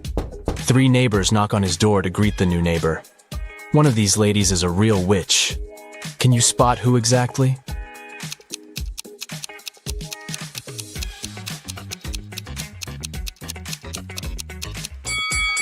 The first lady brought a cake. It looks pretty innocent. The third lady brought a plant. Looking good too. But the second woman brought a basket with food. And there's a snake crawling around her gifts. Matt wakes up in a weird maze in the middle of the night. The only way to escape is to walk through this labyrinth. But unfortunately, there are 4 dangerous creatures waiting for him on the way. First of all, there's a gorgon who turns everybody she sees into stone. Secondly, a werewolf. It's a full moon, so he's very hungry. The third creature is a tree goblin. He can grab people with his strong branches, and it's impossible to get out. And finally, there's a siren who can use her singing to make you do anything she wants. Luckily, Matt has 4 magic potions which can be helpful. Each potion has a 24-hour effect. If you spill the first potion on anybody, they'll become silent. The second potion will make any creature very weak. The third potion turns anyone into a vegan. And the fourth potion causes blindness. Can you help Matt distribute the potions among the creatures correctly?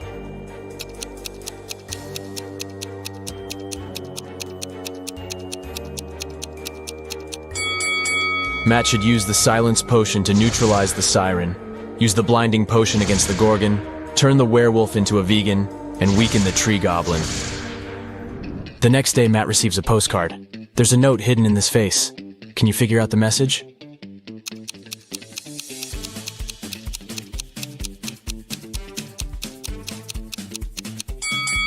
The features of this face form the word liar. Matt purchases a tour to see the sights of the state. He takes a nap on the train. After a while, he wakes up and sees that his tablet is missing. Matt interrogates 4 tourists nearby. Liam says, "Sorry, I was listening to the music and my eyes were closed. I don't know who did it." Willow says, "I think it was Ronald. He's very suspicious. Why would he need so many gadgets on a tourist trip?" Ronald says, "I have a bunch of my own gadgets. I don't need your old, outdated tablet." And Mary says, "I'm sorry, but I was sleeping. Can you spot the thief?"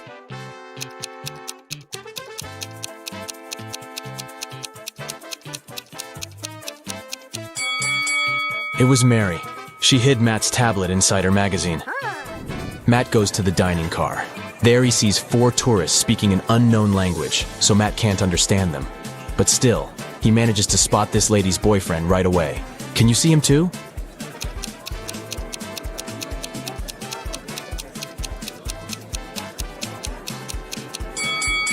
It's the second guy. They have similar tattoos on their necks. Matt wakes up locked in an abandoned house. He finds 3 doors, but only one of them leads to freedom, and he has only one chance to find it. Hungry tigers are waiting behind the first door. There's a big fire behind the second door, and a werewolf is hiding behind the third door. How can Matt escape?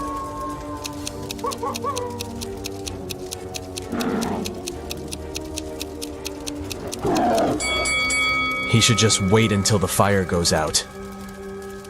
Yeah. Becky attended her high school reunion last weekend. Hello. All of her friends seem to be doing really well in life. Connor showed up wearing clothes from expensive brands. Hello. Matilda had not just 1, but 2 of the latest smartphones. Tom showed up in a fancy sports car, and Beth was wearing a luxurious watch on her wrist. Take a good look at Becky's friends. Can you tell who is really rich?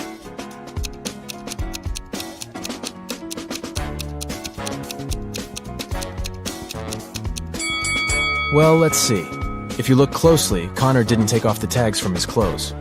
This probably means that he's planning on returning them after the reunion. Yeah. Matilda's phones are fake. Look at the label. It's just a copy of the original brand. Ah! And Beth's watch is way bigger than her wrist, which means that the watch is not really hers.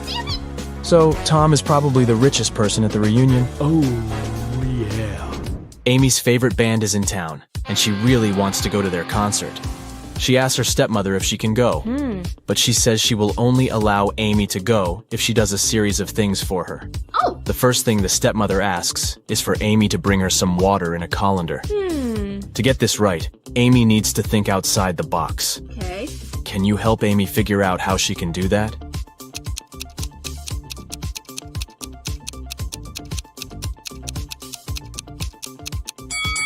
Amy needs to freeze some water and put the cubes in the colander. Yeah. Technically, frozen water is still water, right? Next, her stepmother asks Amy to pick out the perfect evening dress for her. Amy walks into her stepmother's closet, and there are 3 dresses, a red, a green, and a blue. Take a look at the picture. Which dress should Amy choose?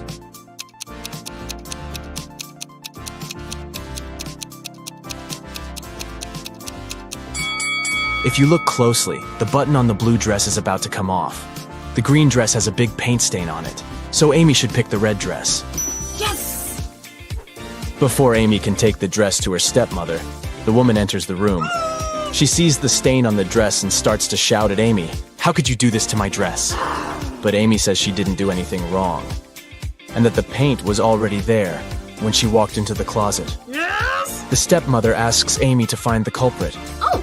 If she could figure out who had stained her dress, then Amy could go to the concert. Okay. The 3 main suspects are Amy's stepsisters, Ella, Bella, and Gabriella. What? They don't like Amy, so it's likely that one of them splashed paint on their mother's dress in order to frame her. When the stepsisters are out of the house, Amy sneaks into their bedroom to try to find the culprit. Take a look at the room. The first bed belongs to Ella, the second belongs to Bella, and the third bed belongs to Gabriella. Can you tell who did it?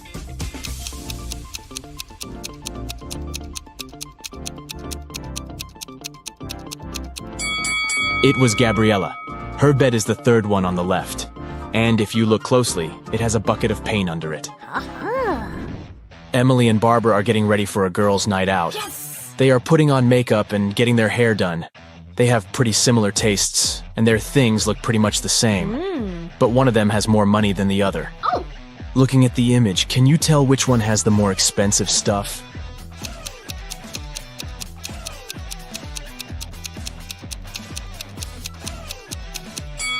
Take a look at Barbara. Her dress kind of gives it away since it's obviously a knockoff. So Emily is the one with the more expensive stuff. Harry decided to backpack around the world on his own. Yeah! On the plane, he sat next to a girl. He asked her where she was from. Yes. But instead of answering, she showed him 2 emojis on her cell phone. Oh! Take a look at the image. Can you tell which country the girl is from?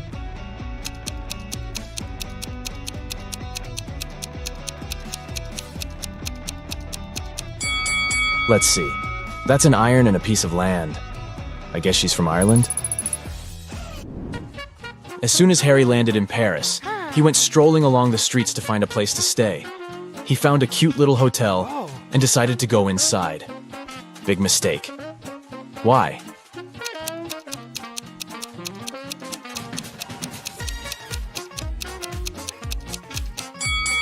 Take a look at the window on the last floor. It looks like there's a ghost. Yikes. I'd look for another place to stay if I were him. After he found a better hotel to stay in, he decided to get lunch. He ordered the classic French onion soup. Yeah! But when his dish came, it was filled with cockroaches. He called the restaurant's manager to tell them about the incident. The manager said, "This is unacceptable. I will find the person who did this and fire them immediately." There were 3 suspects. The cook said that he had prepared the soup as usual. It was okay when he passed it to the waiter. The waiter said that he hadn't touched the soup. He just served it to Harry and hurried to take the order from another table. The manager also questioned the cleaner, who said that he had spent the last hours cleaning the bathroom and had no idea what the fuss was about. Can you tell who is guilty?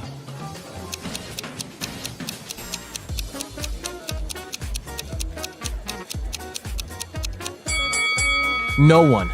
Look at the ventilation system. It's full of roaches. They must have crawled out of it and fallen into Harry's soup. Yikes. There are 3 passengers in the business class of an international flight that is headed towards Rome. Take a look at these 3 people. The first lady looks pretty well dressed. She's wearing a luxurious designer handbag and is texting on her expensive phone. Hello. The guy in the middle is working with stock charts on his laptop, and the third guy is enjoying a cup of coffee while reading an article in the Financial Times. Can you tell which one is the real billionaire?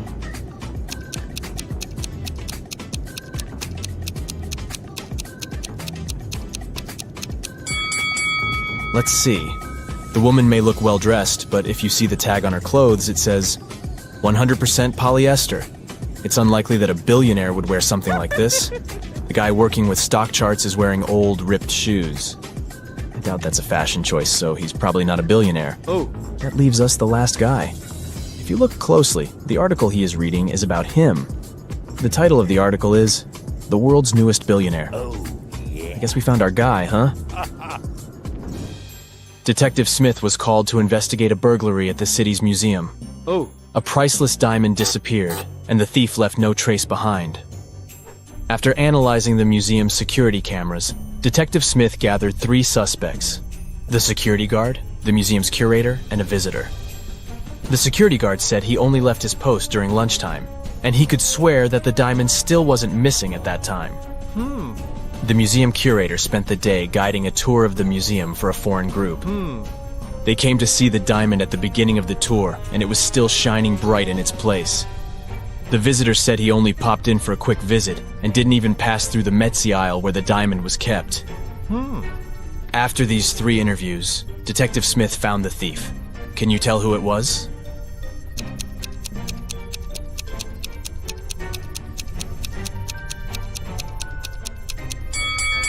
It was the visitor.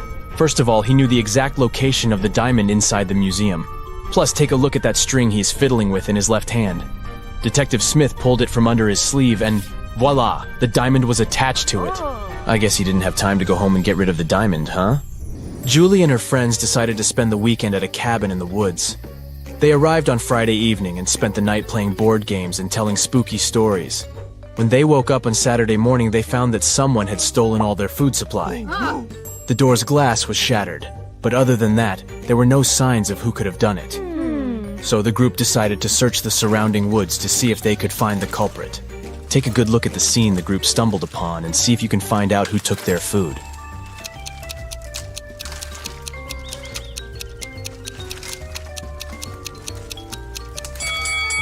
What's that at the left corner? Those look like bear footprints, huh? And not just one, but rather an entire family of bears. Oh, and they even left an Oreo wrapper on the ground as evidence. Yep, these grizzlies were the culprits for sure. Atlas woke up in the attic of an abandoned house. He tried to find a way out of the house, but all he could find was a room with 3 doors. Each door hid a different danger. The windows and floor behind the first door were made entirely of magnifying glass, which meant that the sunlight would probably burn him if he entered. The second door hid a room full of poisonous gas, and behind the third door was a hungry lion. What should Atlas do to escape?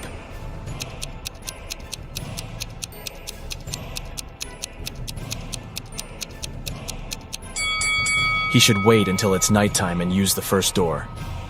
Sydney told her mom that her gymnastics team would go to a sports camp for the weekend. She asked her mom to help her pack a bag for the trip. Her mother packed everything she thought her daughter would need.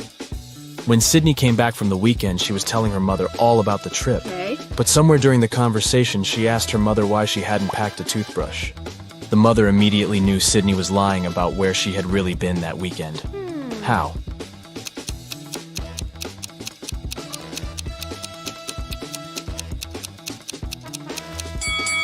Because Sydney's mother did pack a toothbrush, but she put it under Sydney's gymnastics clothes. If Sydney had really gone camping, she would have used the clothes and found the toothbrush. Kimberly discovered 3 bags in an old attic along with a note. The note said that there were $1 million inside one of the bags. It also said that the 2 other bags were empty. She only had one chance to figure out which bag had the cash, and she could trust that one of the messages written on the bags was true. On the first bag, it said, "The cash is not here."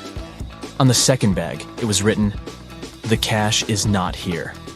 The last bag read, "The cash is in the second bag." If you were Kimberly, which bag would you choose?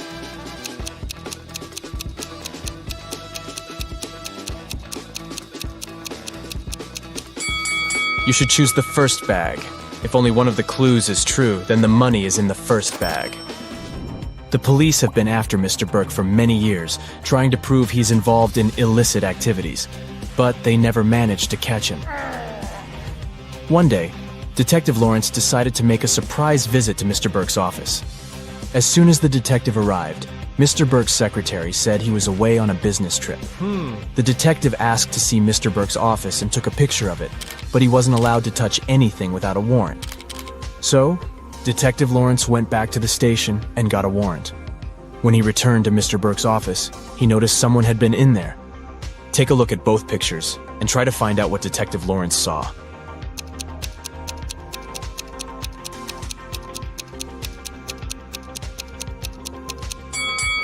The desk lamp is tilted and the books are in different places. Someone definitely was in that room. Detective Lawrence decided to search Mr. Burke's entire office. In one room, he found there were footprints up until the middle of the room, and then they disappeared. The only window of the room was open. "Oh no!" Detective Lawrence shouted. "I can't believe he escaped again." He took a picture of the room and took it to the police station. At the station, he showed the picture to the other detectives, and one of them said he had cracked the case. Take a look at the picture. How did the detective solve the case?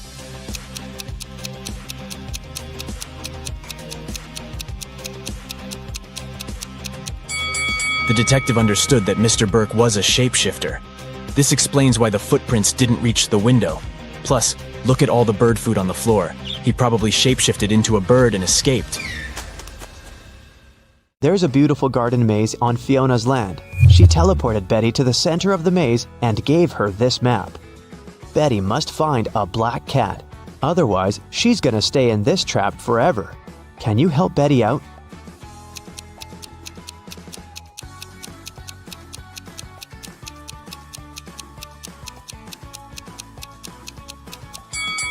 Here's the way. Betty wanted to run back to the castle as soon as possible. Suddenly, a creepy zombie started chasing her. It looked hungry. Betty was running away and noticed 3 paths. The first path was covered by poisonous acid, the second path by bugs and maggots, and the third path by thorn bushes. Which way should Betty choose?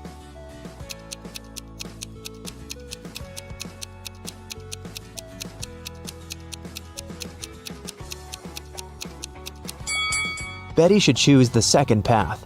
Bugs and maggots are gross, but they're harmless.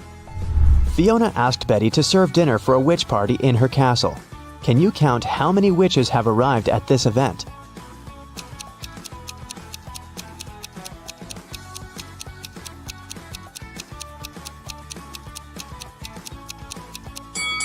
There are 13 witches in this picture. This one is not a witch, it's a garden scarecrow. Betty needed to go to the store to buy some ingredients for dinner. She began to write them down. Milk, lemon juice, eggs, butter, oranges, baking soda, cashews, and vinegar. What was Betty making?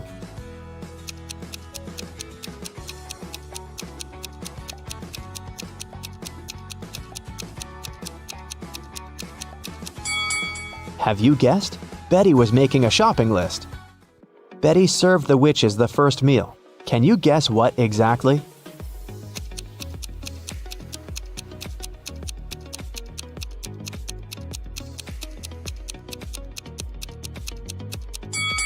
The correct answer is onion rings. Here's a second serving. Can you guess it?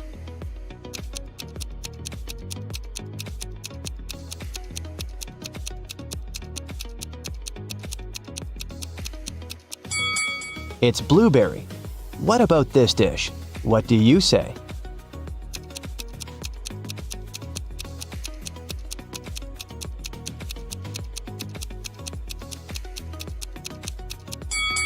It's popcorn. Here's the next one.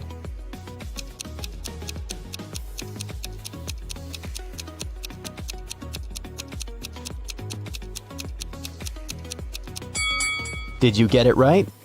It's a strawberry milkshake. Fiona asked Betty to bring dried flowers to cook a love potion. Fiona stores all ingredients in her warehouse, but as soon as Betty entered the warehouse, the door locked behind her back. Betty searched this area and found some old furniture and an antique mirror. Suddenly, she noticed 3 doors, but there was a dangerous monster behind each door. The first monster can turn any living being into stone. The second one is very angry and strong. And the third monster has venomous teeth. Can you help Betty choose the right door?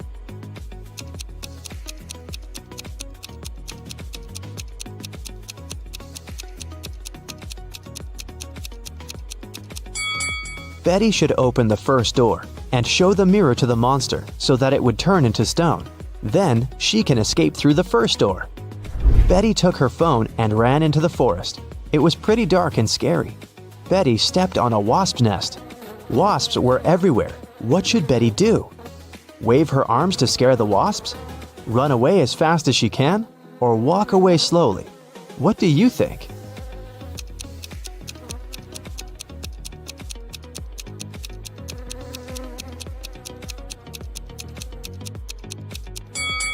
The safest choice is to walk slowly.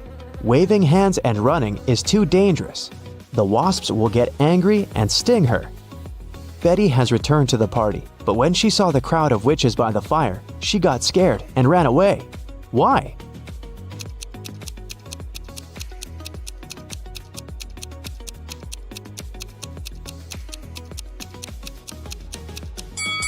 This lady by the fire is a ghost. See, she doesn't have any feet and levitates. Betty decided to hide in the castle. She wanted to call the police, but she couldn't find her phone. Betty questioned 3 witches. Georgina said, How dare you? I use telepathy.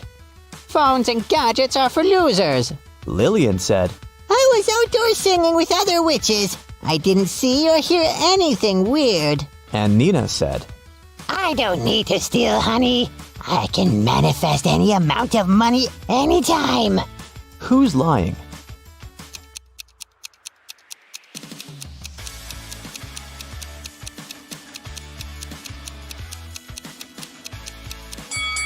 Georgina, take a look at her ears. She's wearing earphones, but she said she didn't use any gadgets. Fiona got very angry when she found out that Betty had interrogated her dearest friends. Betty apologized. Fiona said, Okay, I'll let you stay, but you must answer 3 questions. Here's the first one. I've been here for 1,000,000 years, but I'm never more than a month old. What am I?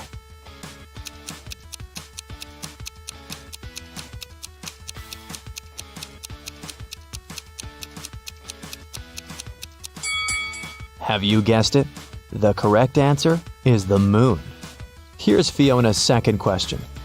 I build castles and I tear down mountains. I make some people blind, but I help others see. What am I?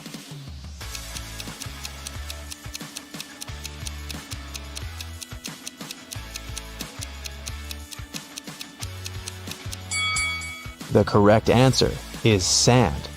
And the third question is, I can be long or I can be short. I can be bought or I can be grown.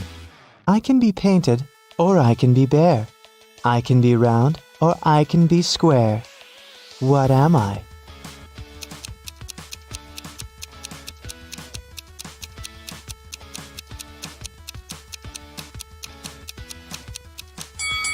And the answer is fingernails.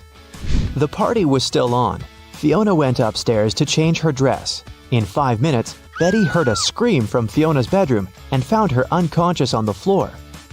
Betty asked one question to 4 suspects. What have you been doing for the last 5 minutes? Jenny was roasting marshmallows by the fire. Gemma said, I've spent the last 30 minutes in the pool. Sarah said, My frog Fluffy ran away to the garden. I've been looking everywhere, but unfortunately I couldn't find it. And Nancy was flying on her broom around the house and filming the party on her phone. Who's lying?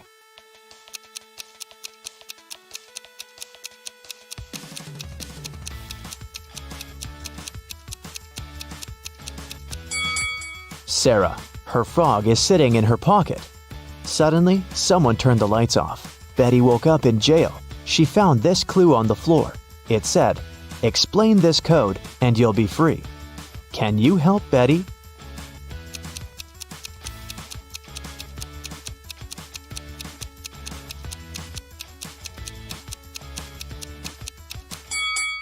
Here's the answer. Betty was running through Fiona's basement and noticed 2 more prisoners. She figured out that one of them was planning to escape. Can you guess who?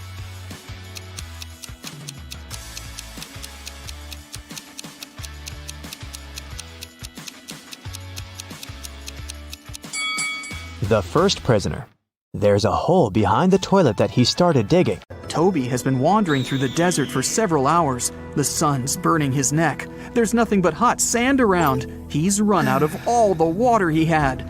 Toby gets weaker and weaker, and finally, he falls down. At this moment, he sees 2 tiny ponds. Toby only has enough strength to get to one of them. Which of these ponds is a mirage, and which is real?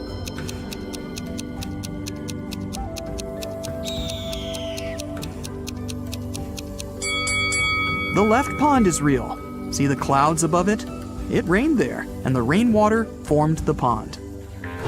At the edge of the forest, quite far from the village, there was an old house. Its owner found his TV broken in the morning. Someone had smashed the screen. The owner called everyone who had been in the house that night: a cook, a cleaning lady, and a lawyer. "Who broke my TV?" the man asked. "I was cooking dinner. I didn't touch anything," the cook said. "I was cleaning the basement," the cleaning lady answered. "I was upstairs. I spent the whole night studying the documents," the lawyer replied. One of them is lying. Who is it?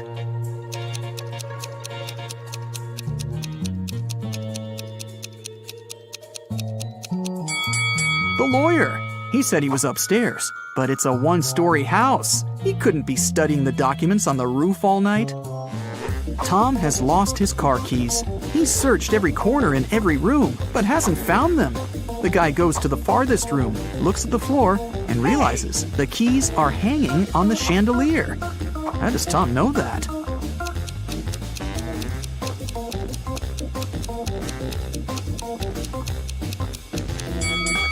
The floor is reflective. An elderly philosophy teacher began an exam. His students were sitting in their seats, listening to him. "Here's a task for you. Prove that everything that happens around me is real, and I'm not sleeping. Whoever writes the most convincing proof will get the highest points." The students had been writing for several hours, but almost no one got a good grade, except for one girl. She wrote an essay consisting of several words. What did she put on paper?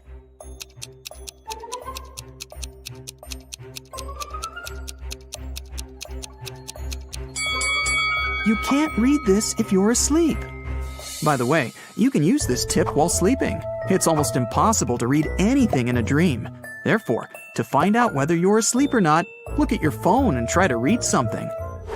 There was an old haunted house in town. Local people were afraid to go there, but one day, 3 girls and 2 boys decided to check that place out and record whatever was happening there. They approached the scary building, but one guy, Rob, refused to come in. He said he would wait for his friends outside. The rest of the group went into the house. Rob was nervous. After waiting for them for a few minutes, he was ready to call someone for help. But all 4 girls and 1 boy returned at this moment. Rob realized there were ghosts in the house and ran away from there. How did he know that?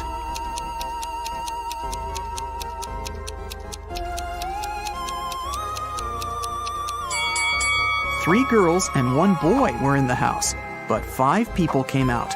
1 girl was a spirit. Rob saw her and ran away. Michael is walking along the sidewalk, holding his hands behind his back. A car appears from around the corner behind him. At this moment, Michael is walking near a big puddle. The driver accelerates. He's going to splash the water all over Michael. But at the last moment, he suddenly slows down and drives around the puddle.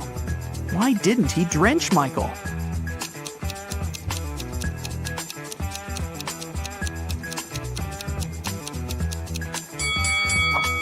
Michael was carrying a brick behind his back. The driver was afraid that Michael would throw it at his car, so he didn't drive over the puddle. Alexandra is walking around an old castle. There are lots of portraits of kings and queens on the walls. The corridor is lit by candles. Alexandra goes down to the first floor, where several people are dancing. The girl feels as if she has somehow traveled to the previous century. But wait a minute, this is all fake. How did the girl understand that?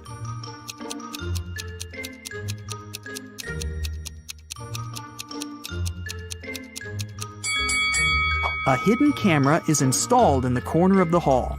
Also, that dancing girl has a smartwatch on her wrist. See? It's morning. Bob leaves his house and goes to the beach. The sun is peeking over the horizon. The sea is calm. There's no wind. Bob sits down on the sand, closes his eyes, and begins to meditate. Several people come up to Bob and sit down next to him to meditate too. Bob opens his eyes, sees them, and realizes that something's wrong with these people. But what?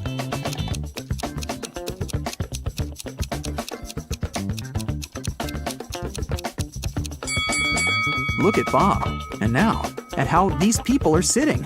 They aren't touching the sand. Their bodies are half an inch above the ground. Okay, now let's check and see how many correct answers you got. 0 to 3 points. Don't get upset. There's no need to try to find stuff everywhere. Sometimes you just need to trust your intuition. 4 to 7 points. More practice, more riddles, more logical tasks. And next time, you'll definitely get better results. 8 to 11 points. Oh, not bad. But sometimes you probably were inattentive. 12 to 15 points. Wow, nobody can fool you. You can always figure out the truth. You're great, but not the best of the best yet. 16 points. Whoa! You are the king of riddles. You always remain attentive to details. And also, you have awesome intuition. Abby invited her best friend Nina to go skating in the park.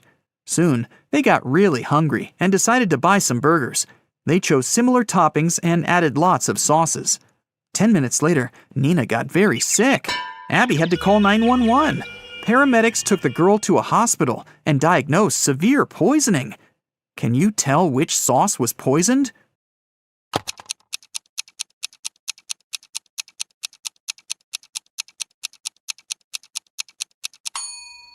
This one. Abby didn't use any garlic sauce. When Nina got better, Abby took her for a walk. They spotted the spookiest house in the neighborhood and decided to check it. That was a big mistake. When they got inside, the door behind them suddenly disappeared. Now they have 3 ways out. There's a zombie behind the first door. A creepy vampire is waiting behind the second door. And there's an angry ghost behind the third door. Which way is the safest?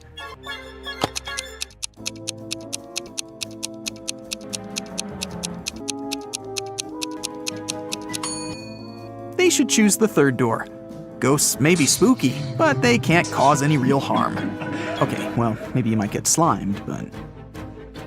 Nina and Abby found themselves in the next room. The door leading outside was open, and they ran toward it. But an old witch popped out of nowhere and yelled, Not so fast. You've got to solve my riddle first. Why are these words in such an order? Nina and Abby failed to crack this riddle. What about you?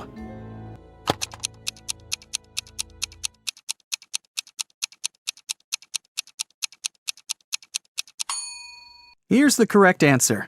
The words rhyme with 1, 2, 3, 4, and 5. That's why they're in this order. The witch teleported Nina and Abby to her basement, but the girls didn't give up and found 3 ways out again. The room behind the first door was filled with toxic gas. It was extremely harmful to their lungs and skin. There was a 300-pound weight above the second door. It'll crush anyone or anything that steps inside. And a hungry tiger was waiting behind the third door. Abby and Nina hesitated for a while and made the right choice. Which door did they choose?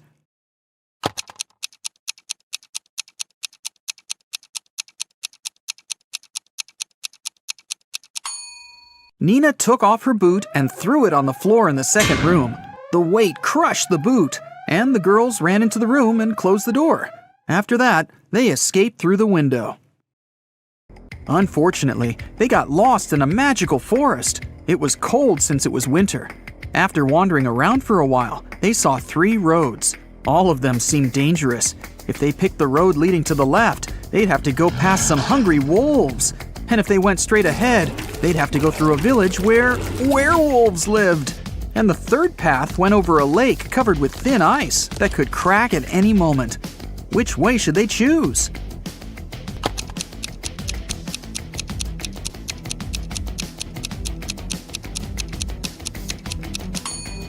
They should follow the second path. Look at the sky. It's a new moon, and werewolves are only dangerous during a full moon. Nina and Abby got home safely. But someone had burgled their apartment while they were absent. They called the police, and they questioned 3 neighbors. Jeff said, "I was away all weekend, fishing with my friends." Holly said, "I didn't leave my home. I was painting the walls in my apartment all weekend. I love bright colors, you know."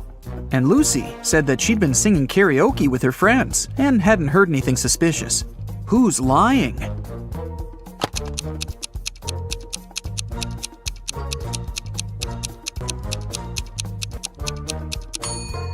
Holly.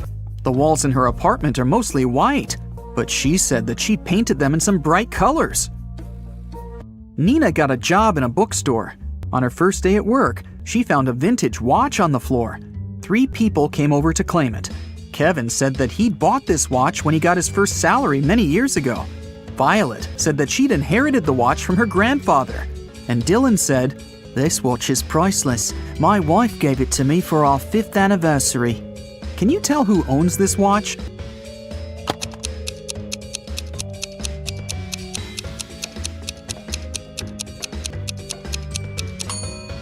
It's Violet. She has the narrowest wrist. That's why the girl made an extra hole. Otherwise, the watch would slip off her hand. Abby went on a date with Jerry. He invited her over. But as soon as Abby got inside his apartment, Jerry turned into an evil wizard. He decided to make fun of her and said, "I'll give you a chance to get free. Just make me breakfast tomorrow. If it's good enough, I'll let you go. And if it's bad, you'll stay here forever." The next morning, Abby came to the kitchen and began cooking. When she turned away from the stove, Jerry added a whole box of salt to the pot. But when Abby served breakfast, Jerry understood that he'd have to let Abby go. What did she cook?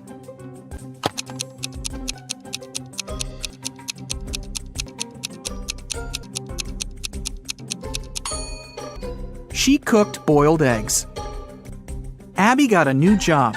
She had to assist a railroad supervisor. One day, they faced a huge problem. A faster train was approaching a slower one. According to the schedule, the slower train had to let the faster train go first. Abby offered to use an auxiliary railway line, but it was too short for the slower train. Abby didn't know what to do, but finally, she found the solution. What did she realize?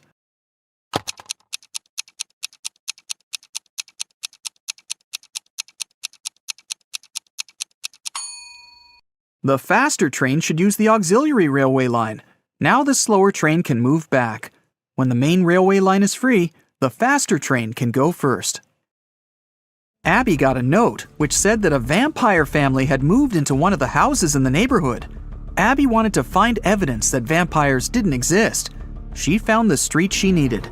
There were 3 houses there. Which house looked suspicious?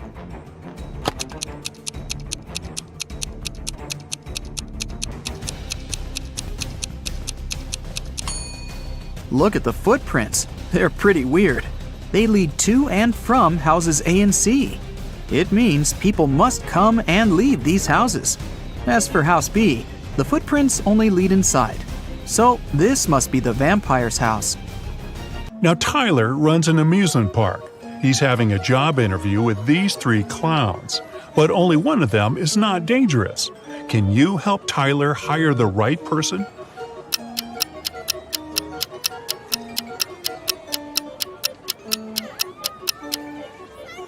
The first clown doesn't cast a shadow, so he's probably a ghost. And the third clown is stealing money from the second clown's pocket, so he's a thief. Therefore, Tyler should hire the second clown. Peter and Holly are having their first date in the amusement park. They decide to ride the Tunnel of Love. At some point, it gets pretty dark inside the tunnel. And after the ride, Peter finds out that his wallet is gone. Tyler calls the police and questions 3 customers from nearby swan boats. Bella says, "I'm sorry, I filmed a video on my phone. I didn't look around." Tim says, "No way, bro, my wallet is gone too." And Lisa replies, "In the dark, I felt someone touching my bag. I pushed the attacker away. Can you spot the thief?"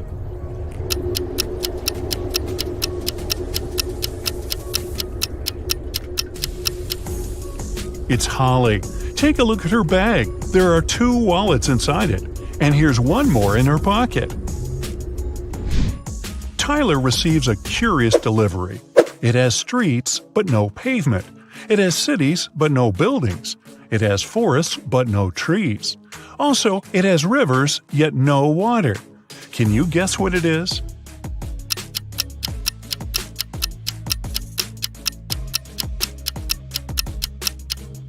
It's a map. There are 3 bakeries in the park. Wendy has exactly $100 and she needs to buy 100 cupcakes. She must spend the money entirely. Also, Wendy must buy at least 1 cupcake from each bakery. The first shop is selling each cupcake at 5 cents. The second one is selling them at $1, and the third at $5. How many cupcakes should Wendy buy from each bakery?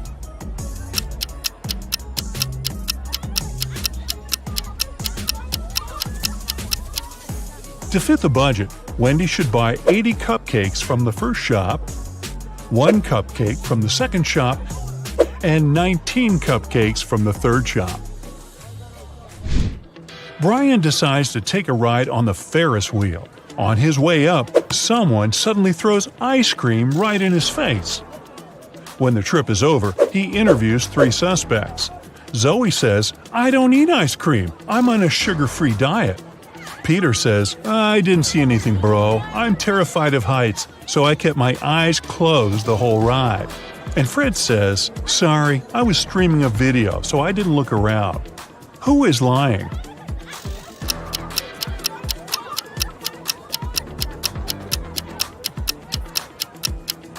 Peter. If he's terribly afraid of heights, why would he ride the Ferris wheel? Brian is wandering around the park. Suddenly, someone approaches him from the back and grabs his phone. The thief is wearing a mask, so Brian can't see his face. The thief runs into a cafe and hides among the customers. Can you help Brian spot the criminal?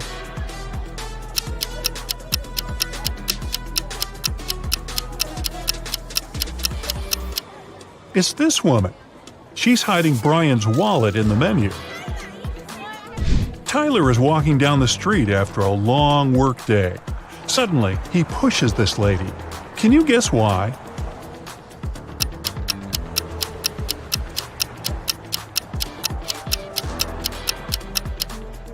Tyler saved her from getting hit by a car. Tyler keeps on walking and sees a group of ducks crossing the road. Can you count the exact number of ducks?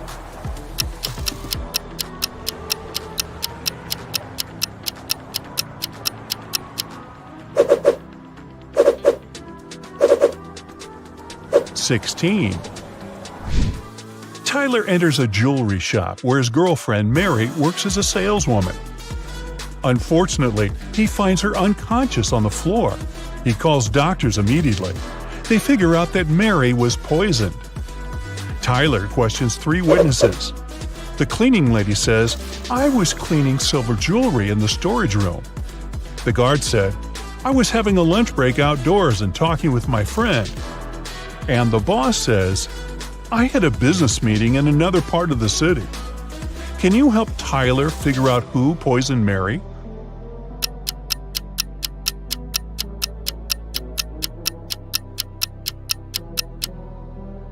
Take a look at the hint that Mary left on the wall. It literally says that the boss did it.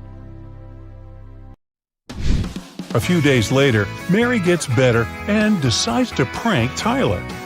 She brings 3 similar boxes to his house. There are 2 delicious cheesecakes in 2 boxes, and the remaining box contains dog food. Let's spin the boxes back and forth. Can you find the pranked box now?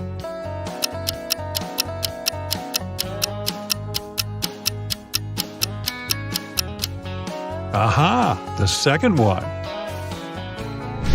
Tyler gets an urgent call from his assistant. Someone painted graffiti at a vegan restaurant in his park. Tyler interrogates 3 employees. The cleaner says, "I had an urgent call from my mother, so I went outside the restaurant to the backyard. When I returned, the graffiti was already there." The waitress says, "I was taking an order. Suddenly, I looked out the window and saw a person in a black hoodie. He dropped a paint can and ran away." And the cook says, "I was wearing my earphones and frying chicken wings in the kitchen, so I didn't notice anything suspicious." Who's lying?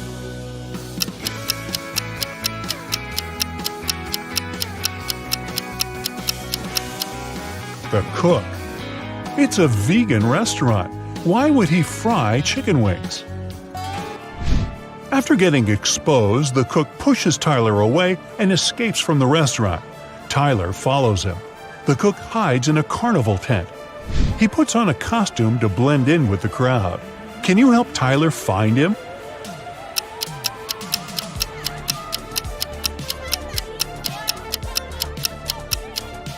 There he is. It was raining heavily outside, so his shoes got wet.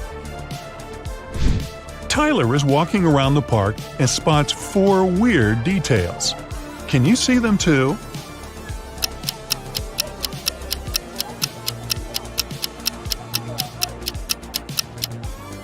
This teddy bear has 3 ears. There's no July 34th. There's pink ice cream inside the chocolate ice cream box. And this old lady is carrying a crocodile in a stroller. There are 3 fortune tellers working in the amusement park: Zelda, Salma, and Freya. One of them is an imposter. Can you decide who?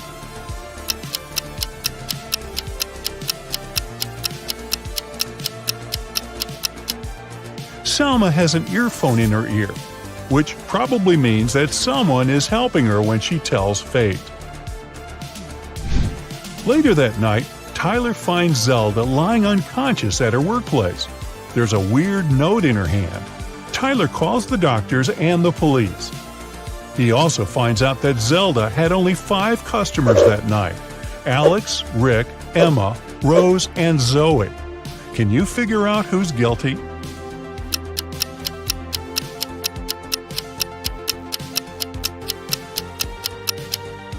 Rose. There's a tricky hint hidden in this note. Q plus 1 is R, N plus 1 is O, R plus 1 is S, and D plus 1 is E. Tyler spends all morning in his office. Then he leaves it for a couple of hours to have lunch with Mary. When Tyler gets back, he finds out that someone had robbed him. How?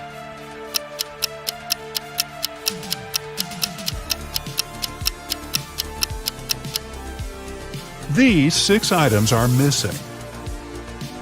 Tyler is checking out these clowns' makeup before their performance. Can you spot the odd one out?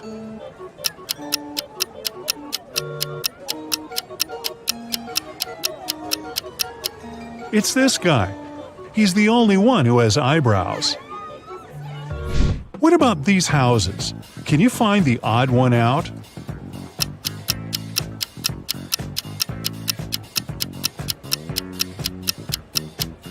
Yup, it's this one. Tyler receives 4 new tents. Unfortunately, one of them has a slightly different design. Can you spot which one?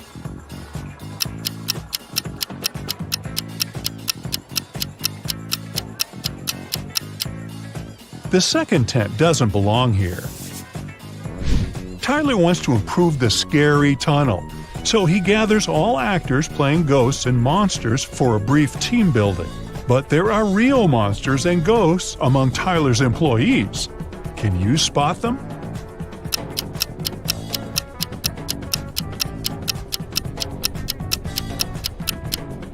This guy is too transparent for a human. He's a ghost. And huge claws cut through this guy's sneakers, so he's probably a werewolf. Tyler wins a cute teddy bear for Mary. They get distracted for a second and then see that the toy is gone. They look around and find 3 suspects. Can you guess who is a thief?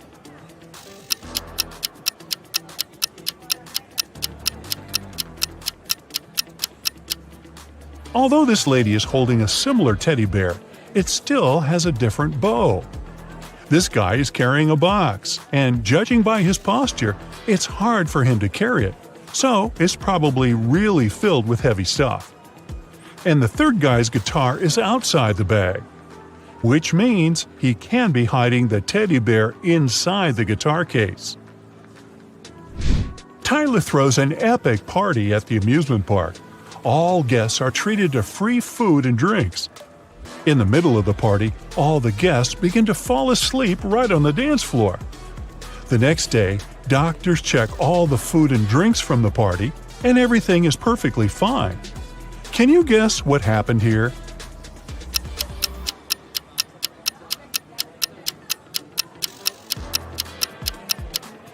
These balloons were filled with sleeping gas. In the middle of the party, they burst and made the guests fall asleep. Sarah was in her hotel room when she heard a knock on the door. When she looked through the peephole, she saw a man standing outside. "Sorry for bothering you. I'm the hotel manager," he said. "Our database has crashed, and I need to recheck some information." Sarah said she would be back in a moment, got away from the door, and called the hotel security. She said there is a man trying to rob her. How did she know?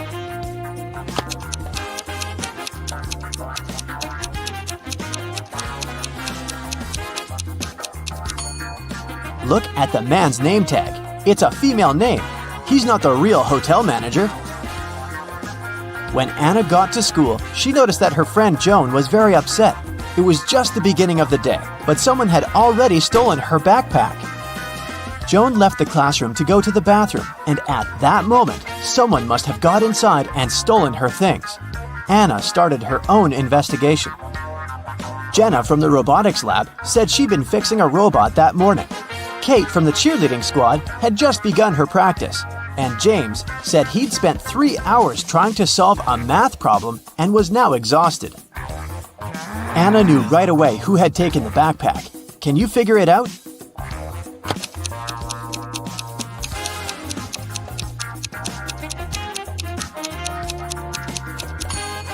It was James. The school day had just started. How could he have been there for 3 hours already? On a beautiful morning, Michael and Christina went on a hike. At some point, they saw a river they had to cross. Both of them needed to get to the other side. However, the boat could only make one trip back and forth and take one of them at a time. Still, both of them managed to get across. How?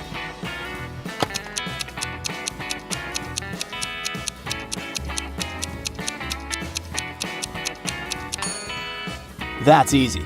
They both went on a hike on the same day, but they weren't together, so they arrived at the river at the same time, but they were on the opposite banks. So after the boat took Christina to the other side of the river, Michael managed to get to the opposite bank too. At a party, there were 9 candies in a box. 9 people took 9 candies, but 1 candy was still in the box. How could that be possible?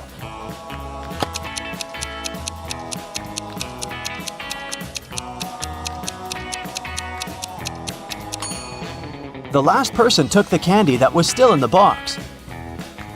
When the day after tomorrow becomes yesterday, then today will be as far from Sunday as the day it was today when the day before yesterday was tomorrow. Which day is it?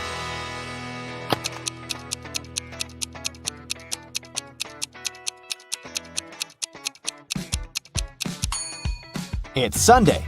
Look, the day after tomorrow becomes yesterday on Wednesday. The day before yesterday was tomorrow on Thursday. And Wednesday and Thursday are equally far from Sunday. Susanna was walking down the street when she saw a dog. It looked like the dog had just run away, so she picked it up and started searching for its owner. She walked into a co-working space. There were 3 people there. Susanna knew immediately who the owner was. How did she figure it out?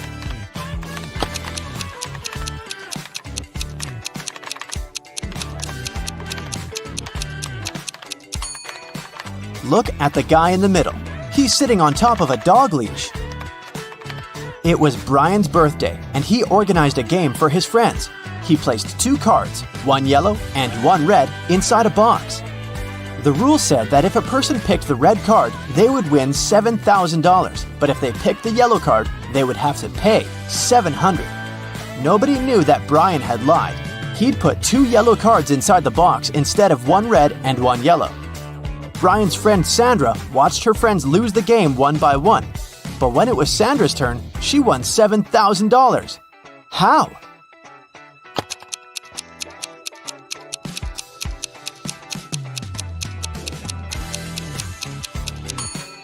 When it was her turn, she picked one of the yellow cards, not showing it to anyone. Then, she picked the remaining card, which was also yellow, and showed it to her friends. Brian had to admit that the first card she'd drawn and hidden was red. Otherwise, all his friends would know he was a liar. Way to go, Sandra. Amy has to escape from a high-security room, but to do so, she has to solve a riddle. There are 2 strings in the room, and the only information she has is that each string takes exactly 1 hour to burn. She needs to time exactly 45 minutes with the help of the strings. How can she do it?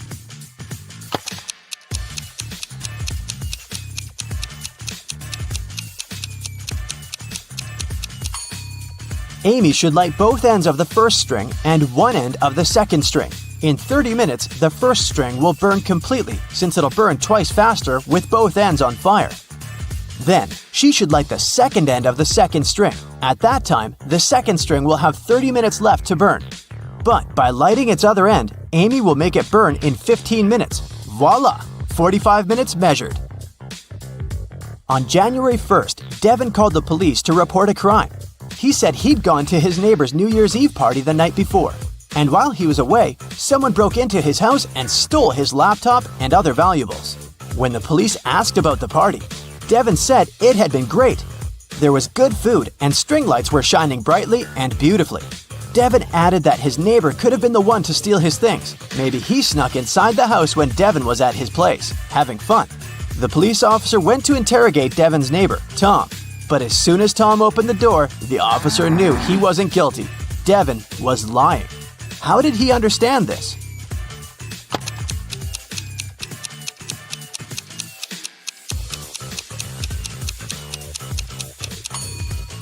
Look at the string lights on the tree. They're missing 3 bulbs. It means they couldn't be working the night before. Devin is lying. Matthew was on an expedition to the South Pole. He had been exploring the area for days when a storm began. Looking for shelter, he managed to find 2 caves. In the first cave, there was a very hungry-looking polar bear. In the second cave, the air was filled with toxic gas. Which cave should he choose?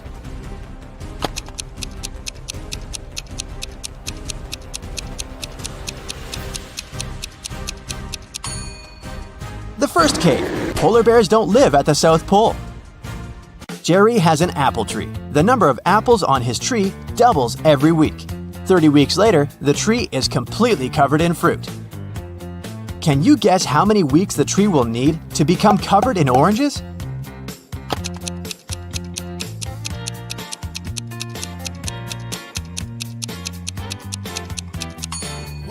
Oranges don't grow on apple trees, but if I asked you about apples, the answer would be 29 weeks, because, as we know, the number of apples doubles every week. Nobody has ever walked this way. What way is it?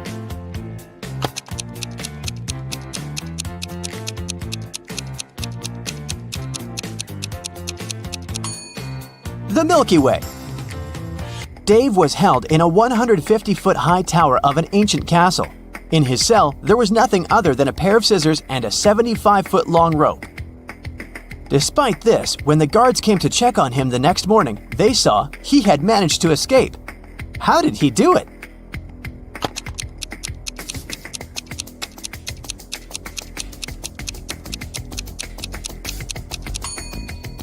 He cut the rope in the middle, but rather than cutting it across, he cut it along. Then, he tied both pieces of the rope together and safely got down to the ground. Genius, huh? On the outskirts of the town, there was a haunted house. A group of friends decided to check it out.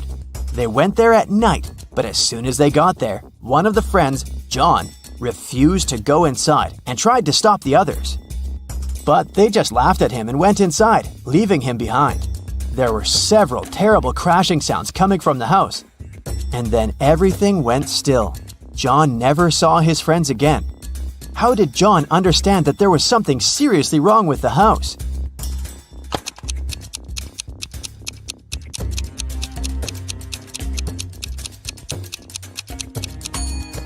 John was very attentive. He noticed that there were lots of footprints leading towards the house, but none going away. Rachel was in her office when security called her, saying there was a robber in the building and he was trying to escape. She ran to the elevators to get outside.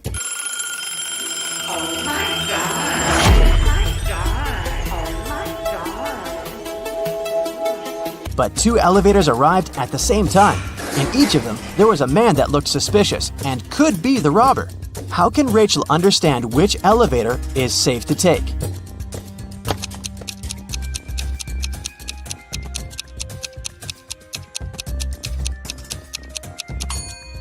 The one that's going up.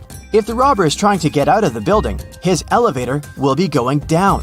So Rachel should take the one going up.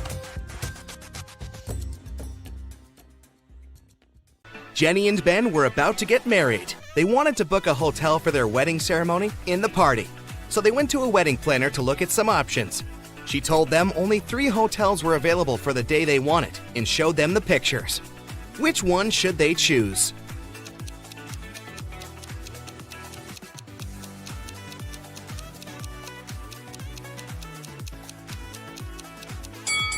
Take a closer look at the 3rd floor windows of the first hotel. In the last window on the right, there's a creepy shadow of a monster that appears and disappears. 5 stars or not, no one would like to get married in a haunted place unless they're an Addams Family member. In the 3rd hotel, only has 2 stars. It probably doesn't have the facilities to host a wedding, so the best choice is the 2nd hotel. Great choice, the wedding planner said, and you're in luck because they actually have a great discount offer. If you can answer this riddle correctly, you won't have to pay for the ballroom rental. Here it is. Those who have it, do not say it. Those who take it, do not know it. Those who know it, do not want it. What is it? Do you know the answer?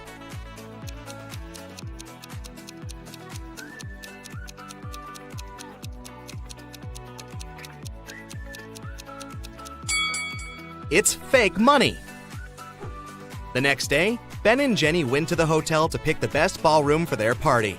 The hotel manager took them to 3 different rooms where they could host everything, from the ceremony itself to the dinner and after party. Which one should they pick?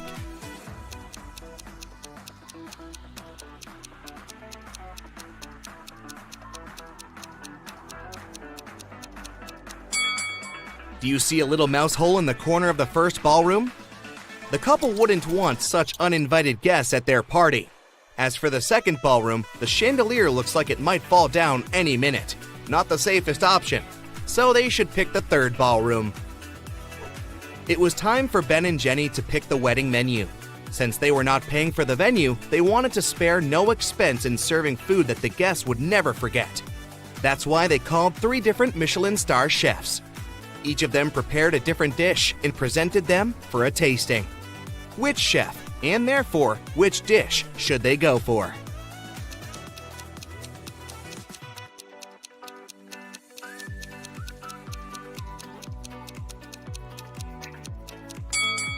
Even though the dish the second chef made looks perfectly fine, do you see a rat's tail hanging from his chef's hat? There must be some ratatouille situation going on there. So that's a pass. The 3rd dish looks like spaghetti, right? Well, look again. Those are actually very thin snakes. Exotic flavors might not be the best option, so they better go with the classical burger that the first chef made. Before they made their wedding vows, Jenny had to say yes to a dress. So, she went to a couture store to check their wedding gown collection. She explained to the designer the style of the dress she wanted for her ceremony. The designer said he had just the perfect gown for her and would bring it to her if she answered his riddle correctly. He asked, if a gown takes an hour to dry, how many hours will it take 6 dresses to dry?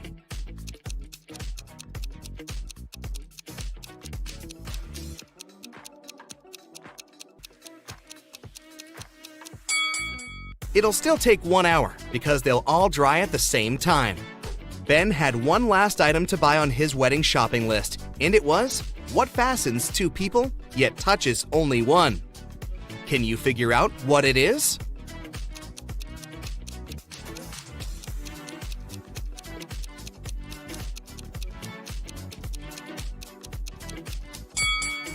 It's a wedding ring, of course. Ben headed to a jewelry store to get something blue for his bride. The store owner showed him 3 different wedding rings with blue gemstones. Which one should he buy?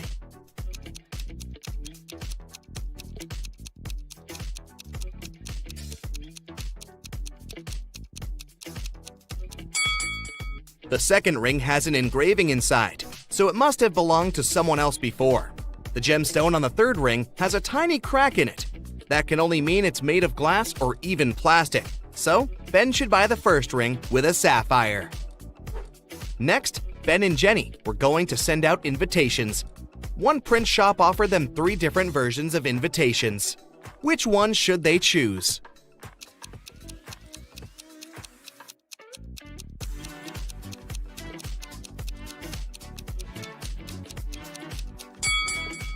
Do you remember the name of the hotel they booked? It was Sunrise Lodge, but the first invitation says Sunset Lodge. So this one won't do. And on the third invitation, their names are printed as Benny and Jen. That's not our couple, so they should choose the second invitation. Before the wedding, 3 of their friends paid them a visit. One of them brought a painting as a wedding gift, but all 3 claimed that they were the artist who had created it. 2 of them must be lying. Can you figure out who the actual artist is?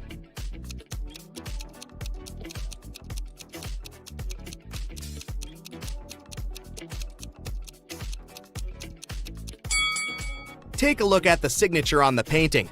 It says Denise. Now look at the third friend's necklace. It has the letter D, so she must be Denise, the artist who painted the painting. It was finally the day of the wedding, and Ben and Jenny's guests started to arrive. However, the hotel security spotted 3 suspicious-looking people who could be uninvited. Take a look at these 3 guys. Can you tell which one is not supposed to be at the wedding?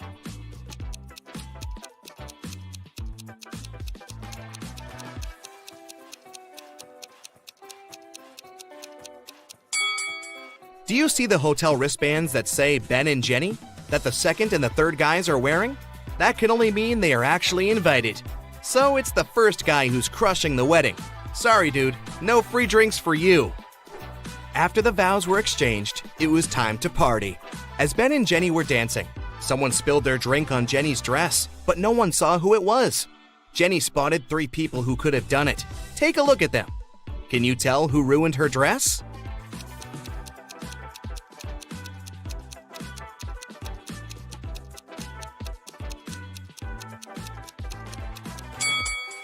The first guy has spots on his shirt that resemble stains from the spilled drink, but they are actually part of the pattern, so it can't be him. The third lady looks clean, but the hem of the second lady's skirt looks dirty, so it must be her who did it. After the ceremony ended, Ben and Jenny wanted to take a photo to capture the moment forever. But take a look at it. There's something strange about it. Can you spot what it is?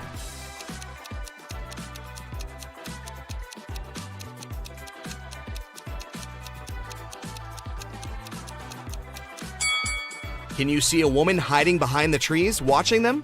She is wearing a witch hat, but it's a wedding ceremony and not a costume party. Creepy. Right before leaving, Jenny suddenly vanished. Then the witch suddenly appeared in front of Ben and said, "You may only kiss the bride if you figure out with whom you really tied the knot. Ha ha!" Then 2 Jennys appeared in front of Ben. Can you tell which one is his real wife?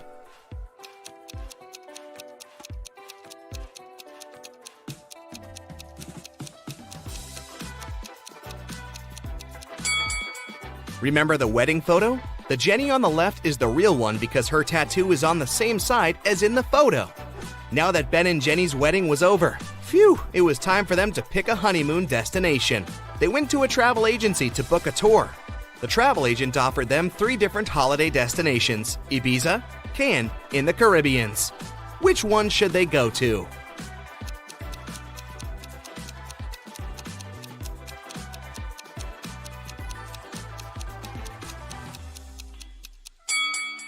Have you noticed the weather forecast on TV in the office? It states that the weather in Ibiza is going to be windy in the upcoming days, and in Cannes, it's going to be rainy. So they should pick the Caribbeans and enjoy the sun. The travel agent said she could upgrade their plane tickets to business class for free. It would be her wedding gift to them. But they had to crack this riddle. What can travel around the world while staying in a corner?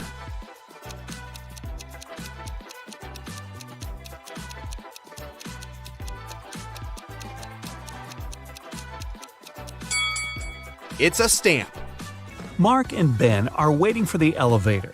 Mark has to go down to the first floor, and Ben's going to have some dinner up on the 10th. 2 elevators arrive at the same time, and they both get in different elevators. Well, one of them isn't too smart. Which one?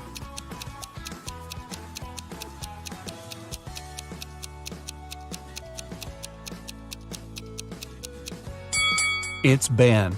He needs to go up, but his elevator's going down. You're chilling watching TV when you hear the doorbell.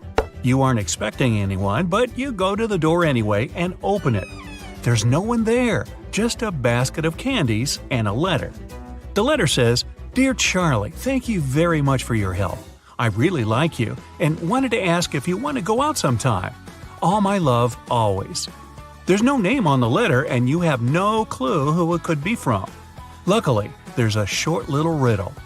3rd of August, 4th of February, 2nd of May, 3rd of December, 6th of October.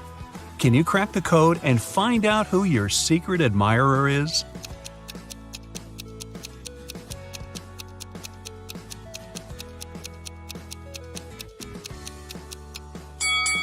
The 3rd of August means the 3rd letter in August, which is G. The 4th letter of February is R. The 2nd letter of May is A. The 3rd letter of December is C. And the 6th letter of October is E. So, your secret admirer's name is Grace. Do you even know anyone named Grace? You open your eyes and find yourself in a dungeon. There are a couple of torches around to light the room up a bit. You walk over to the door and try to open it, but of course it's locked. There's 3 buttons on the right side of the door, a red one, a purple one, and a yellow one. One of them will set you free, and the other 2 will lock you in forever. But you're lucky. There's a hint. NTEROWLUTPPB. Buy a vowel, will ya? Which button should you press to escape?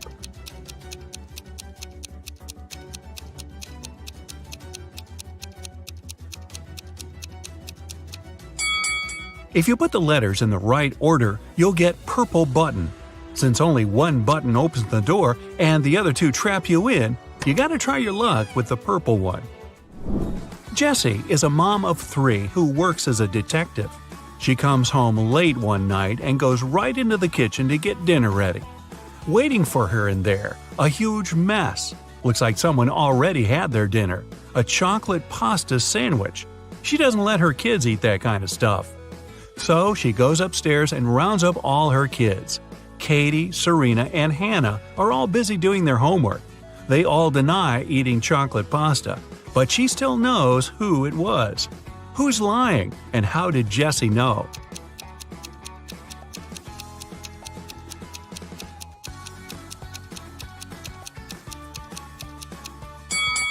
Back in the kitchen, the knife's on the right-hand side of the chocolate pasta. That means the person who made the sandwich is left-handed. She has only one left-handed kid, and that's Hannah. You get lost in the forest, and you end up wandering around the whole day. Finally, at sunset, you come across a small and spooky house. Looks like a witch lives there. You have no other choice, so you go in and ask her to show you the way out of this crazy forest. The witch agrees, but on one condition. You have to play a game. If you answer correctly, she lets you go. If you make a mistake, you have to stay with her forever. Here's the question. You have something that's yours. You barely use it, but others use it a lot. What is it?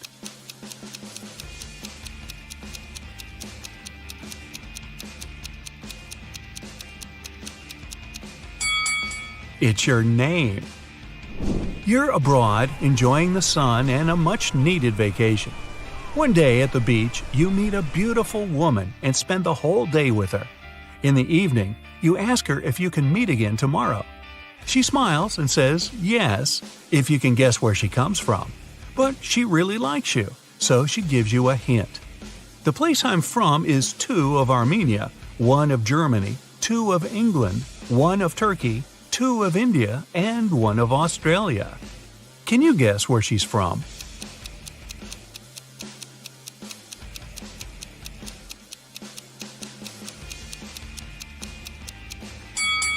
Two of Armenia means you have to take the first 2 letters of the name Armenia, A-R. The rest are the same. 1 of Germany is G, 2 of England is E-N, 1 of Turkey is T, I-N from India, and A from Australia. Together, they make Argentina. That was a lot of work. She better be worth it. You're wandering in a different forest and you come across a picnic. They're all witches.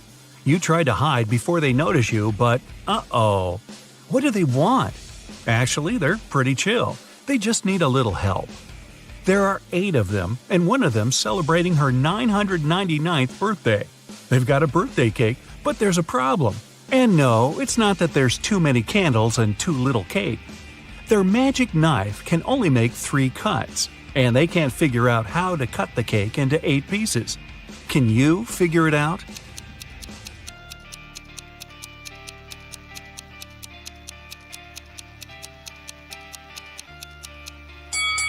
First, cut the cake in half.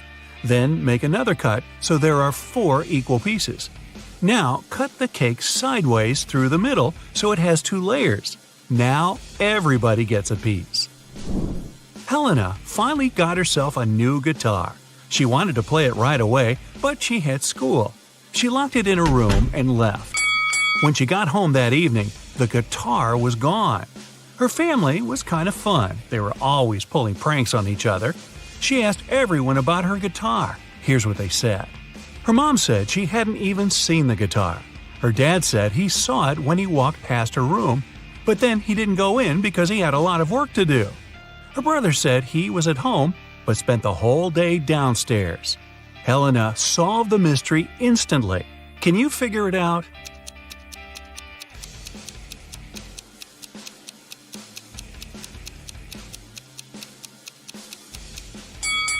Her dad's lying. He said he saw the guitar while walking past her room, but that would be impossible. She locked the door on her way out. Mrs. Miller left the house and put a $100 bill in the dining room for her son. But the son said he never saw the money. There were 3 other people in the house that morning: Stephen, the gardener, Bill, the cook, and Molly, the housemaid. Steve said he saw the money, but he's an honest man. He'd never take it. Bill said he spent the morning in the kitchen and didn't see the money at all. Molly said she had to open the kitchen window but didn't want the bill to fly away. So she put it in this book between pages 35 and 36. Can you tell who's lying?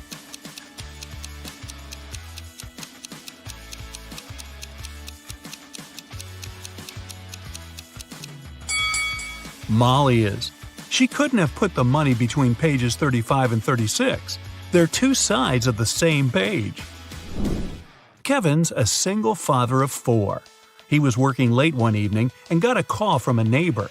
The neighbor just saw one of his daughters walking around with her friends in a totally different neighborhood. It was dark, so the neighbor couldn't tell which daughter it was. When Kevin came back home, he asked his daughters which one of them was out after dark.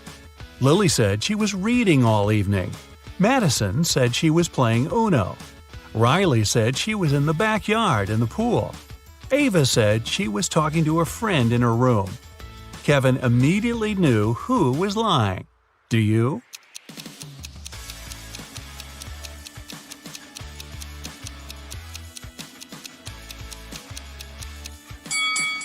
It was Madison. She couldn't have been playing Uno by herself. She's hiding something. Josh was walking in a forest at night and came across an old castle. He was curious, so he found a way in and started walking down a corridor. Pretty soon, he met 3 people. They said they were 2 werewolves and a vampire. They wanted to keep Josh in there forever, but in the end decided to give him one chance to get away. He had to guess who the vampire was. He was allowed to ask the same question to each of them as long as it wasn't, "Are you a vampire?" Josh asked, "What's your eye color?" Why did he ask it, and how would that even help him?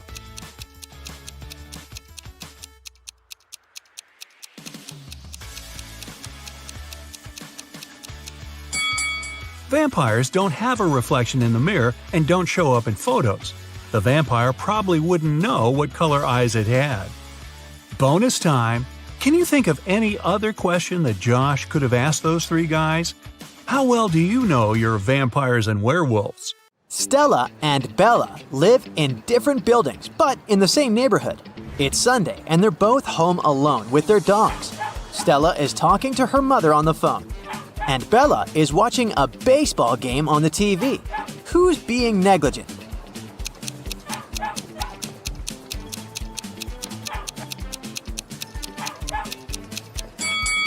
Stella. Although both dogs are risking falling out of the window, her apartment is on the higher floor.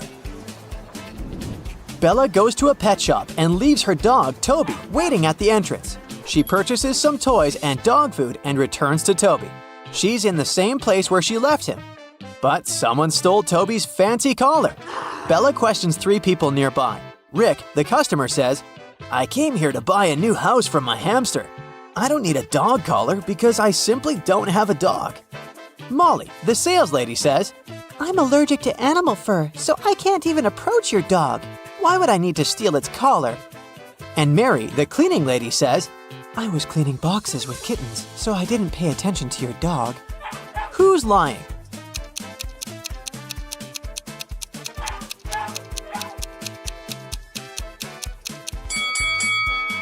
Molly. She's working at a pet store. It's pretty unlikely that they hired someone with a severe allergy. The next day, Bella and Toby go traveling by train. During the trip, Bella gets hungry and goes to the dining car together with her pet. She enjoys her tomato soup, but suddenly, Toby gets frightened by a train beep. He scatters the food and escapes to the next car. Bella is looking for him everywhere, but it seems like Toby just vanished into thin air. Do you have any clue where he might be?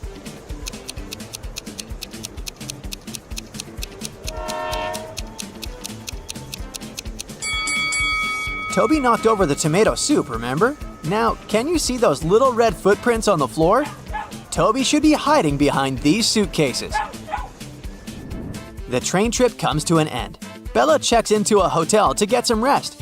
That's when the restaurant manager calls her for help. He left the hotel restaurant and soon, his staff member called him and said that everything was quiet. They decided to close up a little earlier than usual. The manager asked them to send him a picture of the deserted restaurant. This is the photo he received. Everything seems empty, but still something seems off. Can you help him figure out if the employees are being truthful?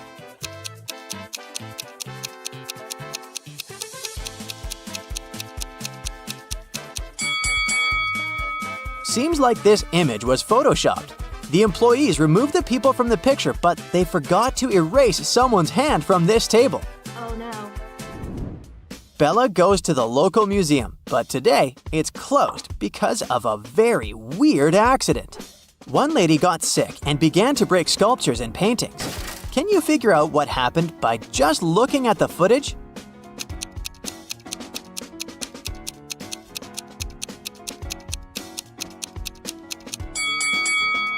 See this greenish hand?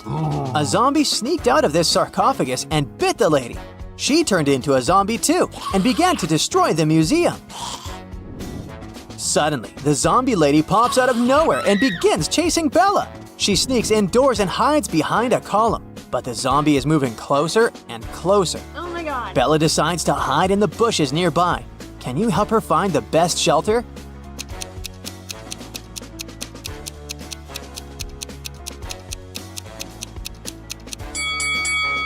The second bush is the best because it matches the color of Bella's outfit, making it harder for the zombie to spot her.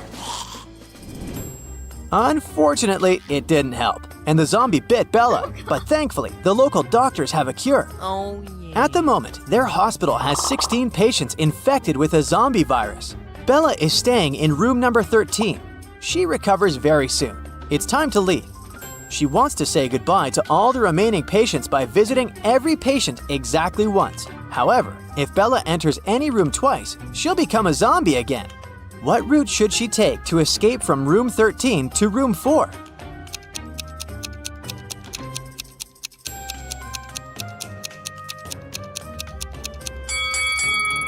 Bella should take the path shown in the picture.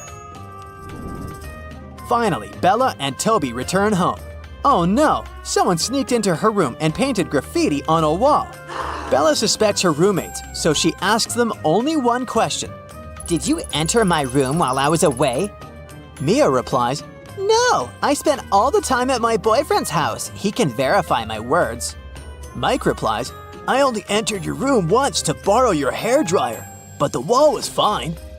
And Emma says, I was too busy at work. I didn't have the time to either enter your room or paint the walls. Who's lying?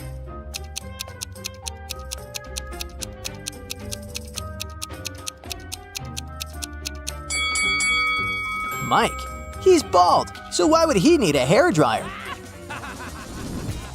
Mike says, I'll fully pay for the renovation of your room if you solve my riddle. Which alphabet letter is the most curious?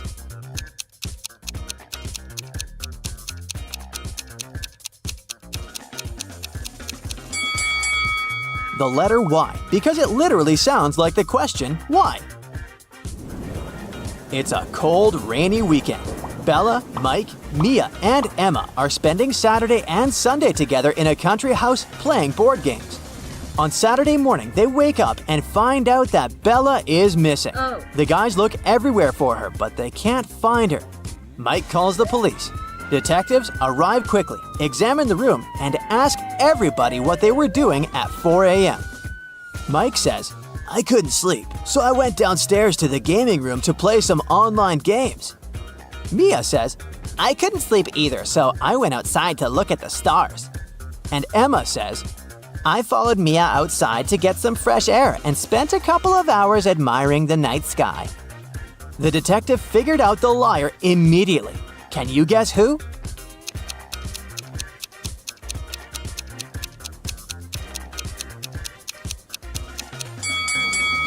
Mia and Emma are the liars. It's a rainy weekend, remember? Meanwhile, Bella wakes up in a dark cave. Her task is to escape without getting caught. Suddenly, 4 different colored doors appear in front of her. A red one leads to an outer galaxy without a trace of oxygen. A yellow door leads to a water tank with a great white shark.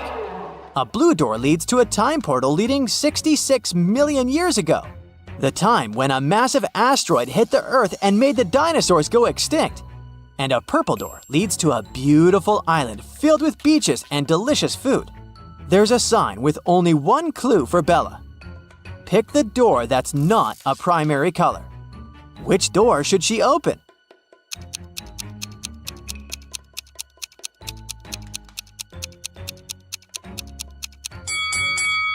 The purple one. Red, yellow, and blue are all primary colors, while purple is secondary.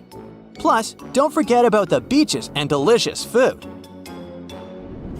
Bella opens the door and finds herself in the middle of a beautiful tropical island.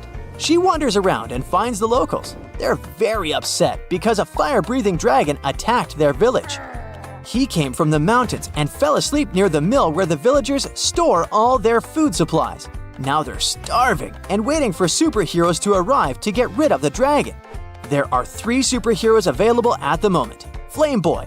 He can set fire to any object with his gaze, even from a great distance. Mr. Plastic. His body is super flexible and he can spread it for miles. And Lady Chill. She can freeze any object with the power of her mind. Can you pick the best superhero for this mission?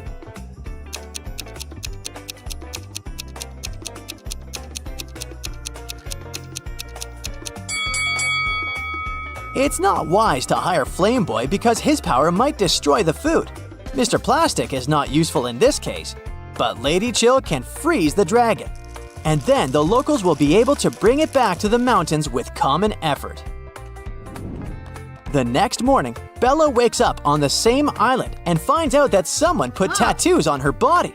Luckily, they're temporary, but still, Bella wants to know who pulled the prank. She interrogates 3 suspects. Kira says, "I'm a bad artist, so I couldn't draw these tattoos even if I wanted to." Noah says, I woke up just now. I wouldn't have enough time to draw this. and Donna says, "I think it was Noah. He's really good at art." Who's lying?